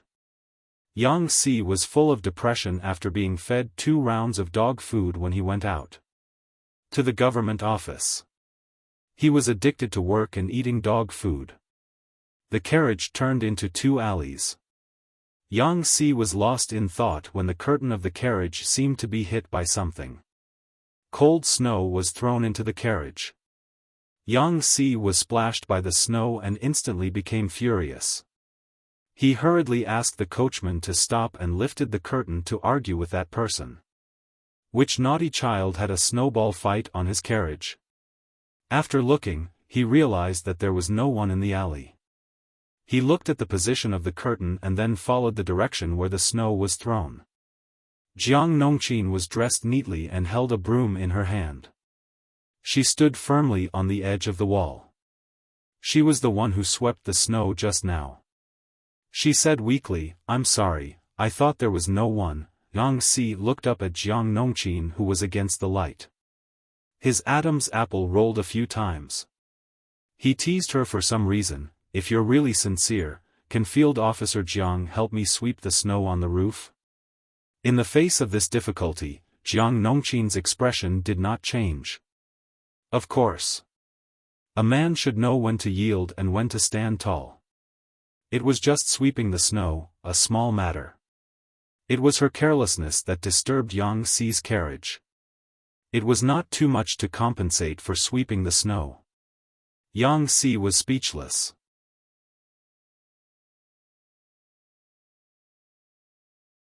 Chapter 1235. According to the tradition of previous years, Jiang Pengji would hold a New Year's banquet on New Year's Day. She would invite the civil and military officials under her command to have a meal together and exchange feelings. Back then, there were only 2 or 3 people in her camp. The New Year's banquet was just a simple gathering to eat barbecued meat and warm a cauldron. Now that the family business had expanded, Jiang Pengji's subordinates had also increased by quite a lot. Apart from the mainstays, in the past 2 years, many middle-level talents had been selected from the Golden Scale Pavilion. Jiang Pengji naturally wanted them to attend an event like the New Year's banquet to broaden their horizons. With more people, the venue naturally had to keep up with the times and increase the area. To ensure that the New Year's banquet went smoothly, Jiang Pengji arranged seats according to the status of the guests. The mainstay could drink with her, while the slightly less talented people ate separately in the side halls. Jiang Pengji originally wanted to continue the fine tradition of the officials producing their own programs, but this suggestion was rejected by the audience in the streaming room. Lo Siji Lianmeng, although self-produced programs can increase the officials' participation, it's not good to do this every year. Those who have been with you for a long time know your temperament, but those middle management staff don't. If you force yourself to do so, it will easily damage your reputation. Gui Kai Guo Fengshao, in my opinion, it's better to have a classification system. If an important official can drink with you, it means that their relationship with you is closer, so there is no need to be too rigid about etiquette. Since they were all on the same side, it was fine to let them perform on their own. You don't have to specially arrange singers and dancers for those who are arranged for the banquet. It's better to choose folk artists. This way, it'll be more approachable to the people. Jiang Pengji did not like spending money on singers and dancers. Such an extravagant and depraved life did not suit her style. If she had to make an exception for a group of middle-level personnel, she would not feel comfortable. The audience in the live stream room brainstormed and came up with a compromise for her. Not only could it make the subordinates more friendly to the common people, but it could also clearly distinguish their status and stimulate their fighting spirit. A lord who was kind to her subordinates was not a good lord. While being kind to her subordinates, she also had to let them understand the difference in status and intimacy. Jiang Pengji had the same idea. The suggestion from the audience in the streaming room was exactly what she wanted. If that's the case, then let the theater choose a few plays that are lively, festive, and friendly to the people, Jiang Pengji added. It'd be best if it's a new show.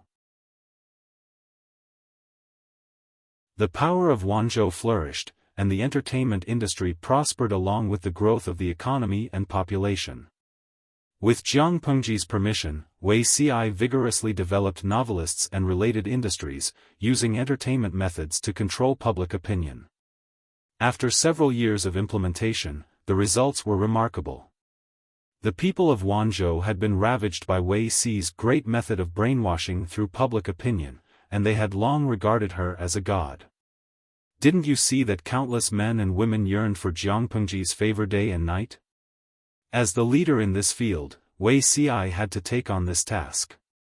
If not for the fact that Wei Si was an ancient person, the audience would have suspected that he was a time traveler. This kind of method was not rare in the current era of the live stream viewers, but in an ancient era where entertainment was scarce, it was terrifying. However, Wei Si had struggled for so many years, and the entertainment industry was still thriving because of him. After a few years, not only did Jiang Pengji not have to pay for it, but Wei Si also earned a large sum of money for Jiang Pengji's private treasury every year. In the past, no one would waste effort in this aspect, so Wei Si's torment did not cause suspicion, or rather, they did not think that the entertainers on the streets, the storytellers in the tea-houses and taverns, a group of lowly people, could influence public opinion. They did not even dare to think about it. They disdained to deal with entertainers and despised this group of people. Naturally, they did not think that they were potentially terrifying. The previous means of public opinion was at most to make up a ballad and spread it through the mouths of hooligans, ruffians, and children. Wei Si's organized and disciplined method of criticism was a magnificent feat that had never been done before. Wei Si said, "If it's a new play, it's better to let everyone watch it together, so as to avoid favoritism." Jiang Pengji thought about it, nodded, and responded, "What you said makes sense. Pass down the instructions to let the theater prepare for the new play." The entertainment industry was gradually taking shape, and many other industries were spawned. Seeing this, Wei Si simply introduced the official theater troupe. What was a theater troupe? It was equivalent to the Pear Garden that the audience was familiar with, and its form was similar to actors. The entertainers acted with the novel scripts given by the officials, and at the same time, they could enjoy the basic salary given by the officials. If the people gave a lot of tips, the entertainers could also get a share of the tips. Real people acted out the content of the novel, which was more interesting than the stories told by the storytellers. Every time the theater troupe set up the stage to perform, the surrounding area of 100 feet would be tightly packed with people, and it was very lively. The people of Wanzhou waited for the new play, just like the audience in the streaming room waiting for the online novel to be adapted into a movie. It was painful and happy. However, the former did not have as rich an entertainment life as the latter. The entertainment industry in Wanzhou was under the control of the officials, so the people had no choice. It was good enough that their favorite novel could be adapted into a theater, so the people ended up watching it with relish and completely forgot about themselves. Jiang Pengji was busy with government affairs while arranging the New Year's banquet. She was so busy that she had almost no time to rest. It was the first time that Han Yu, Qin Gong, and the others participated in the New Year's banquet, so they did not know many of the rules. They could only ask the experienced people in private. Those who have families bring their families, and those who don't, bring their stomachs. The New Year's banquet is for fun, so there's no need to be as cautious as usual. Yang Si smiled and said, "Let's not talk about other things. The dishes of the New Year's banquet held by the Lord are different every year. I heard that there will be fruits and vegetables this year.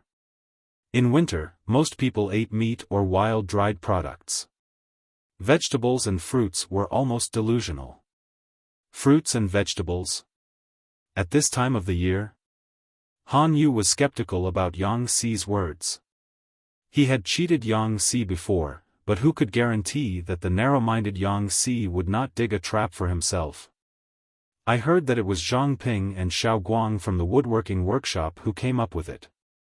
You know that the weather in the north is cold, and the barren Beiyuan is freezing all year round. In order to resist the severe cold, the people gathered their ideas and came up with a good idea. That's how the heating bed came about." Yang Si said, "This thing can make the room as warm as spring, and it can also make the spring and summer fruits and vegetables ripen in winter. It's a pity that it's a little expensive. Yang Si was a foodie, and he was very picky. Eating fruits and vegetables in winter was something that he dreamed of. Now that his wish had come true, he naturally raised both his hands and feet in agreement. Han Yu frowned. Not going with the flow of nature, not in season, and it's not harmful to eat them? People believe that there must be demons when something abnormal happened. Wasn't it evil that the fruits and vegetables did not ripen in the right season?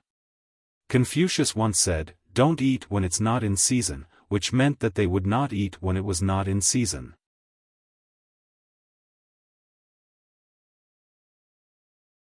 Chapter 1236. Yang Si said, "You won't die from eating them.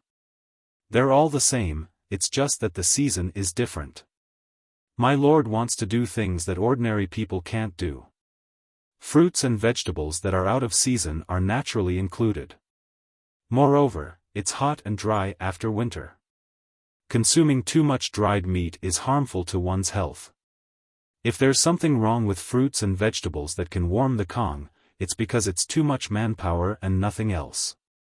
Yang Si's words reminded Han Yu of what Jiang Pengji had said when she tried to recruit him. Her lord's ambition was to create a world that others couldn't imagine. What was eating fruits and vegetables that were out of season considered a big deal? Maybe it was just an appetizer. Han Yu said, "I'm not worried about that. I'm just worried that my lord will be accused of being extravagant." The Kong warming was not the first invention in Wanzhou. It was quite popular in Beiyuan. However, those who could afford it were mostly wealthy families. Ordinary people could only dream about it.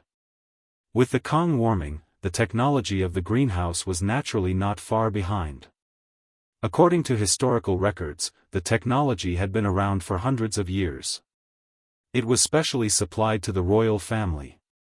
Although the technology of the greenhouse could subvert the season and allow the nobles to eat fresh fruits and vegetables in the unseasonable season, the technology was too costly.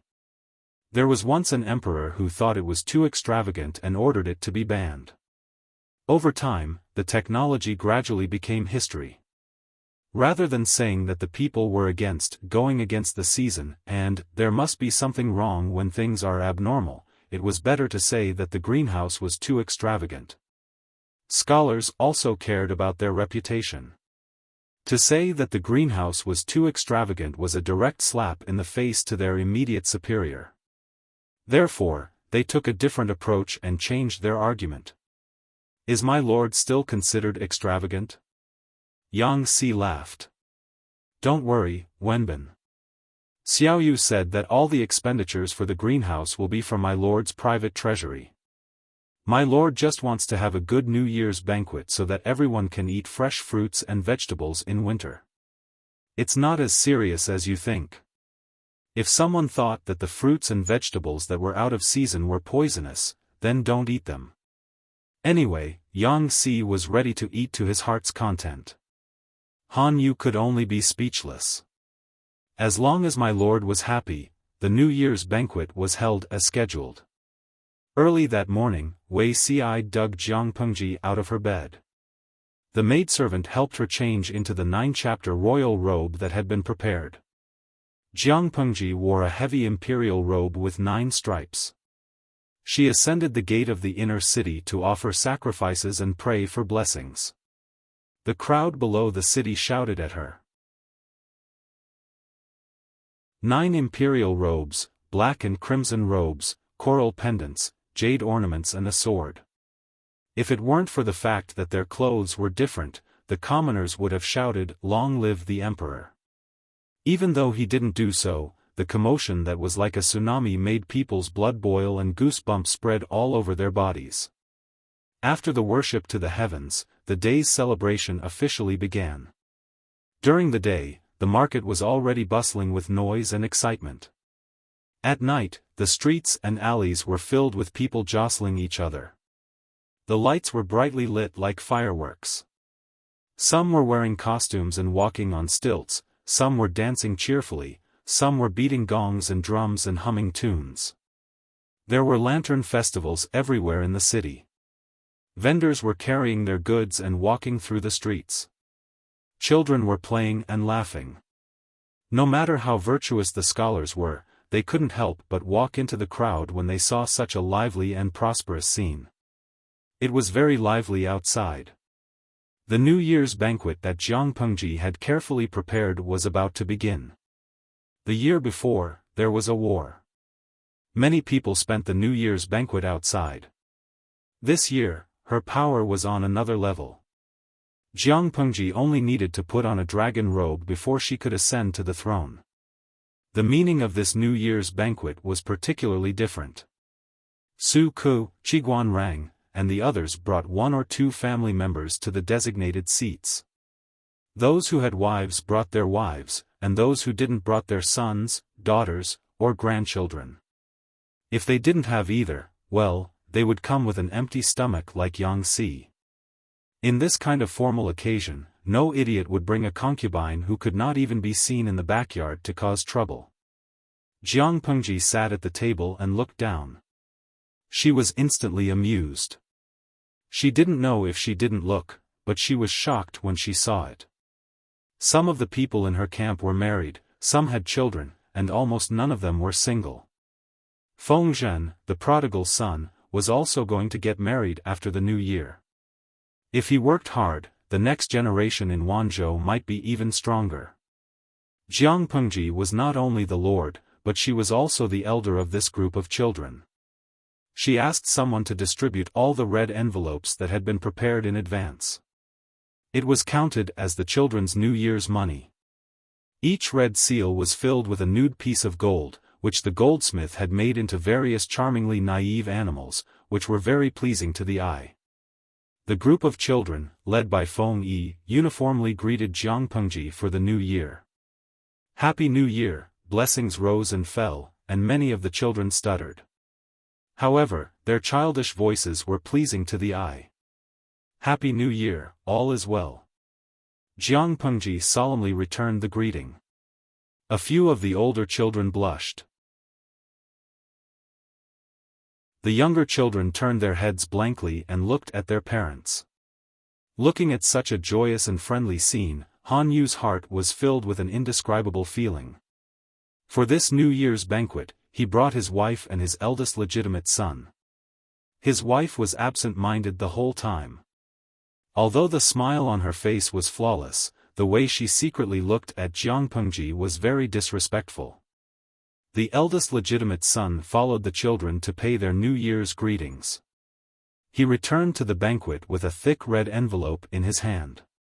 His cheeks were red and his eyes were filled with excitement. When he was about to speak to Han Yu, his mother, Madame Han, glared at him. The child was so scared that he shrunk his shoulders and became as quiet as a quail. Han Yu said, "Don't be rude at the New Year's banquet." Madame Han didn't even turn her head. She raised her handkerchief to cover her mouth and said, "I am restraining my son from being rude." "What did I do wrong?" Han Yu said, "My lord's intention was to make everyone feel better." "Madam, you don't have to restrain your child like this. Just don't be rude." He saw a few children who had received the red envelopes were laughing and chatting with their parents. It looked very warm and happy. This New Year's banquet was like a family gathering. There was no need for etiquette. Madame Han said sarcastically, "Lang Jun, you should be more cautious. If something happens in the future, even the smallest mistake will be a big one." Han Yu's eldest legitimate son looked at his parents' conversation and felt a little uneasy. Although he didn't understand what they were talking about, the atmosphere between them made him feel a little uncomfortable. Han Yu could only ignore Madame Han. According to her temperament, she wouldn't do anything out of line at the New Year's banquet anyway. If there was anything, they could talk about it after the banquet was over. The theater arranged a few lively new plays. The actors who participated in the performances were all the best actors. Everyone watched with great interest. When the atmosphere was almost hyped up, it was time for the entertainment that everyone brought. They played the guqin, danced with the sword, wrote calligraphy, recited poems, and composed poems. It was not terrible to have the same performance, but it would be embarrassing for anyone who did not perform well. Madame Han agreed with the literary talent of those people, but she was quite disdainful of their public performances. She smiled and asked Han Yu, "Doesn't Lord Lanting want to join the fun with the people?" Jiang Pengji had amazing hearing. Of course, she didn't miss the movements of Han Yu and his wife, who were sitting in the front row.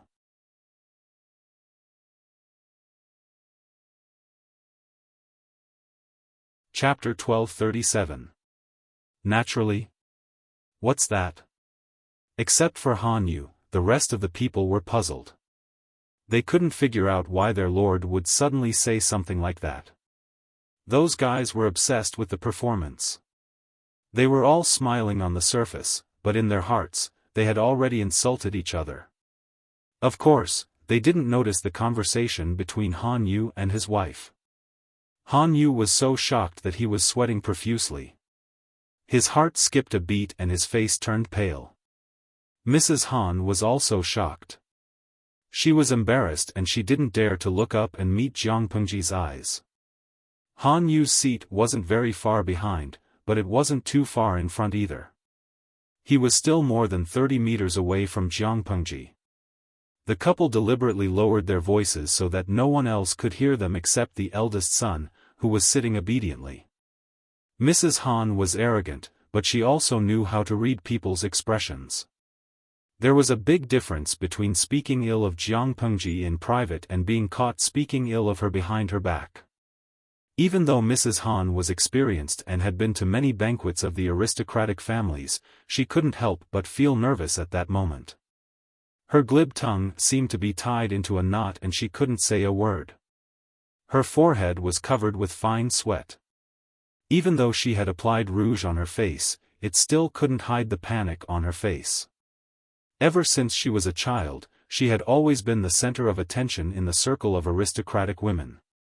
Everyone flattered her and gave in to her. Her head had always been held high, but at this time, because of the few words of another woman, she was frightened to the point of sweating and trembling in fear. She was afraid, but at the same time, she was angry and resentful. However, no matter how much the aristocratic families despised Lu Shi, it couldn't change the fact that she had become the most powerful feudal lord. And she, no matter how powerful she was only powerful in the inner house. She was nothing in front of Jiang Pengji. "What's wrong with you?" Jiang Pengji didn't look at Han Yu and his wife. If she did, the group of people present would know and Han Yu would be embarrassed. Jiang Pengji considerately helped Han Yu out. "I just remembered what Zixiao asked me before the New Year's banquet. He winked at me just now. Alas, he was afraid that I would break my promise to him." Wei Ci was suddenly called out, but there was no change in his expression. Instead, he smiled and continued the conversation. "Master, you can't blame me for reminding you. I have been looking forward to it for a long time, so naturally, I think about it." Today, Wei Ci had changed into a rather cheerful warm-colored thick shirt, which diluted his original alienation. In the words of the audience in the live streaming room, Wei Ci today was very amiable and down-to-earth. He didn't know what had happened, but he was able to continue the conversation. No one suspected anything. After all, Wei Ci and Jiang Pengji's cooperation was flawless. Except for Han Yu and his wife, no one knew what was going on. On the contrary, a few civil officials sitting on the counter vaguely sensed something. After all, no matter how fast Han Yu and his wife reacted, there were still traces left behind.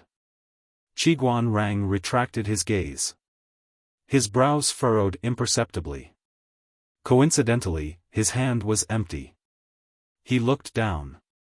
His daughter had stolen his feather fan, but her hand stopped awkwardly in midair before she could retract it. Jing Hui. Qiguan Rang's thin lips opened slightly. His daughter shrunk her neck and carefully put the feather fan back into his hand. "Mother is right. This fan is my lifeblood. It can't be separated from me at all times." The snow outside had not melted yet, and the banquet was being heated by the fire. Only her father's style was different. He was holding a fan in his hand. Not only was he holding it, but he was also fanning it, mercilessly blowing away the warmth around her. If it weren't for the cold, she wouldn't have sneakily stolen her father's fan. Qiguan Rang's expression became a little awkward. He raised his hand and put the fan behind his waist. After all, it was a habit of many years. He felt uncomfortable all over if he didn't hold something in his hand. Qiguan Weisher saw his embarrassment and uneasiness, so she took the initiative to offer her hand to him. Under the cover of their wide sleeves, the couple held hands as if there was no one else around. For a moment, everything was peaceful. Qiguan Jinghui saw their interaction and inexplicably felt a little strange. Jinghui? Sun Wen had been working in Beijiang, Beizhou, for almost 2 years. Because of the New Year's banquet, he made a special trip back to Wanzhou to report on his work. His adorable little grandson, Lon Lon, sat obediently beside him, making the old man feel an unprecedented sense of happiness. However, Sun Lon, on the other hand, couldn't sit still. She kept twisting her head and glancing at the seats beside her from time to time. When Qiguan Jinghui heard Sun Lon calling her, she temporarily threw that strange feeling to the back of her mind and responded to her friend's call with a smile. Sun Wen saw this and remembered it in his heart. Lon Lon likes that girl a lot. Sun Lon blushed and said shyly, Jinghui is very nice. She often takes care of me. Of course I like her. Sun Wen said, I like him, but that Qiguan Wenjing is not easy to deal with. Sun Lon was confused. What did him liking Jinghui have to do with Jinghui's father? You'll find out later. Sun Wen held back his laughter and continued, if you like her, then spend more time with her. Don't bully her. Sun Wen also noticed that his grandson had become much more outgoing and optimistic in the past 2 years. As someone who loved grandchildren, there was nothing more important in this world than having grandchildren. If his grandson liked it, then he liked it. Qiguan Rang was a little difficult to deal with, but it wasn't impossible to deal with him.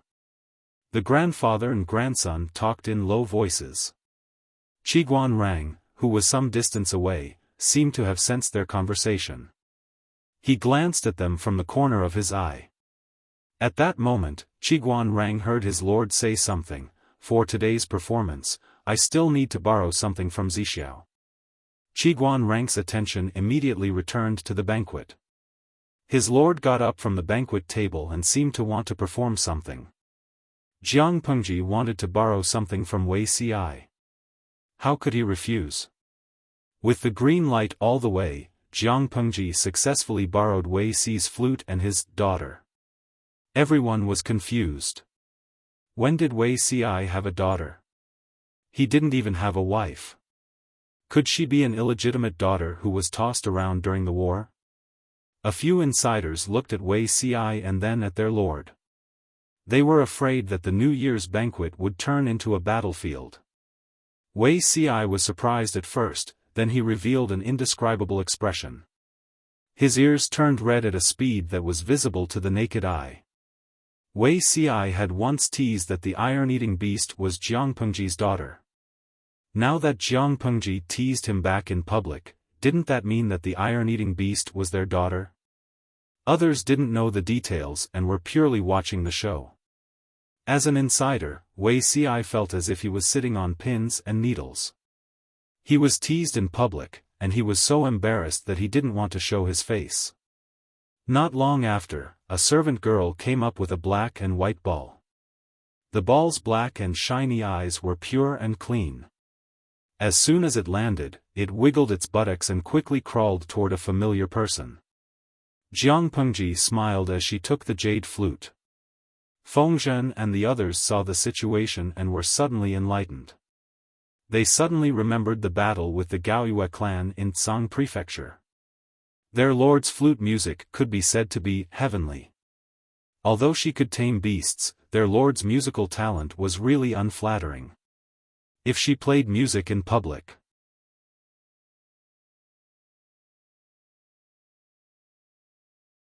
Chapter 1238. Jiang Pengji giggled and said, "I'm having fun with the people today. If I don't play well, please don't mind." Everyone, was there still a need to say it? Didn't he know how good his lord's flute skills were? Jiang Pengji placed the jade flute to her lips and played a cheerful tune. She might not be good at anything else, but her ability to imitate and memorize was top-notch. Ever since the battle with the Gaoyue clan ended, Wei Xi had taught her how to play the flute in private. After all, she couldn't just play it randomly every time, right? Jiang Pengji was a busy person. She did not have much time to learn. So far, she only knew one song. Even if he only knew one song, he would barely be able to deal with it. Everyone and the 850,000 salted fish in the live stream were already mentally prepared for the demonic music to pour into their ears, but to their surprise, the flute music wasn't unpleasant at all. While the others were dumbfounded, Wei Xi smiled faintly. Although her skills were mediocre, his lord knew how to tame beasts, which added a lot of color to the song. As the sound of the flute rang out, the iron-eating beast that had burrowed into Wei Xi's arms seemed to have been summoned by something. Its huge face was filled with confusion. The crowd watched as it held a plate of fruits with its two front paws and walked on its two hind legs. It circled around Jiang Pengji with each step it took. As it circled, it used its hind legs to beat the beat and hummed a tune. When the tune ended, the iron-eating beast seemed to have gained intelligence. It nodded and bowed to Jiang Pengji. It held the plate of fruits high up and presented it to her in a pious manner. Jiang Pengji did not take it, so it put the fruit platter down. "You may leave." The iron-eating beast seemed to understand her words. It wriggled its way towards Wei Xi, clinging onto his knees as it climbed into his embrace. It found a comfortable position, yawned, and closed its eyes to sleep. Jiang Pengji smiled and kept the jade flute. She bent over to pick up the fruit platter and put it back on Wei Xi's table. Everyone was in a daze for a long time. They looked at Jiang Pengji and then at the sleeping cub. Could it be that this iron-eating beast had become a spirit? So human-like? Jiang Pengji smiled and said, "It's just a small trick to train beasts. It's fine to use it for entertainment and to make you laugh." It took a long time for everyone to recover from the show. Even if Jiang Pengji's song was not exquisite, the addition of the iron-eating beast's performance still brought about a qualitative change in the entire program. Not only did he not make a fool of himself, but he also added a layer of mystery to himself. The people of this era were still very superstitious. The more extraordinary Jiang Pengji's performance was, the better it would be. Naturally, the more outstanding she would be. Her little show of skill had fooled the civil and military officials who had never seen the world. However, Salted Fish in the live stream room lived in an era of information explosion, so he naturally wasn't that easily fooled. As soon as Jiang Pengji's performance ended, the bullet screen in the streaming room was like a blowout. All of them were praising her. Gu Mengjiu, the host, has finally shown her Mary Sue aura. It's best if she blinds them. Little gray round gun, not only did the streamer blind Ci Marin and the rest, but my eyes are also going blind. How old was that fatty duh? Even if it had been trained since it was in its mother's womb, it couldn't have behaved so humanely, right? Moreover, they were not used to walking on two hind legs, which was not good for their bodies. However, this little fatty was able to do it so smoothly and naturally. It was definitely a fatty demon. Luo Yu Ta Hua Xing, it cooperated very well with the host. It was even humming a tune just now. If this isn't becoming a demon, what is it? The Fairy Queen's Crimson, after the founding of the People's Republic of China, animals are not allowed to become demons. Tudu Faccio, the host doesn't have this heavenly restriction.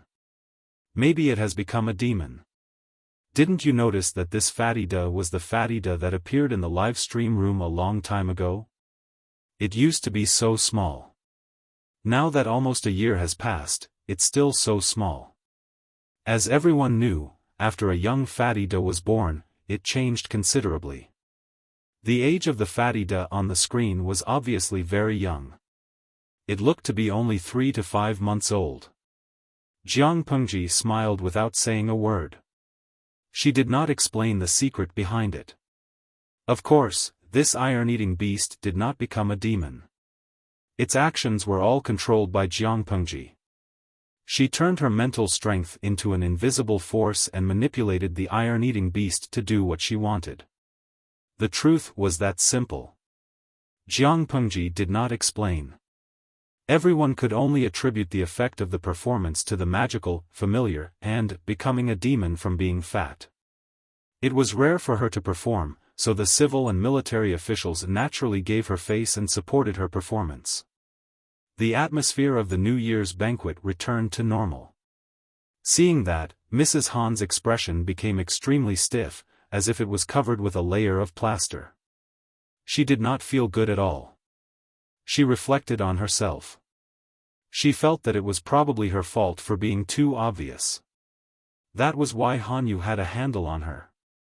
If she had been more cautious just now, she would not have been so embarrassed. Even though Jiang Pengji had considerately helped Hanyu out, it was still a slap in the face in Mrs. Han's eyes. It seemed that she did not expose her, but in fact, she had torn off her dignity and trampled on it. Mrs. Han felt so suffocated that she could not breathe. Her face was getting worse and worse. Hanyu said, "Are you satisfied now? This is the New Year's banquet. Restrain yourself. Don't lose your manners and make a fool of yourself."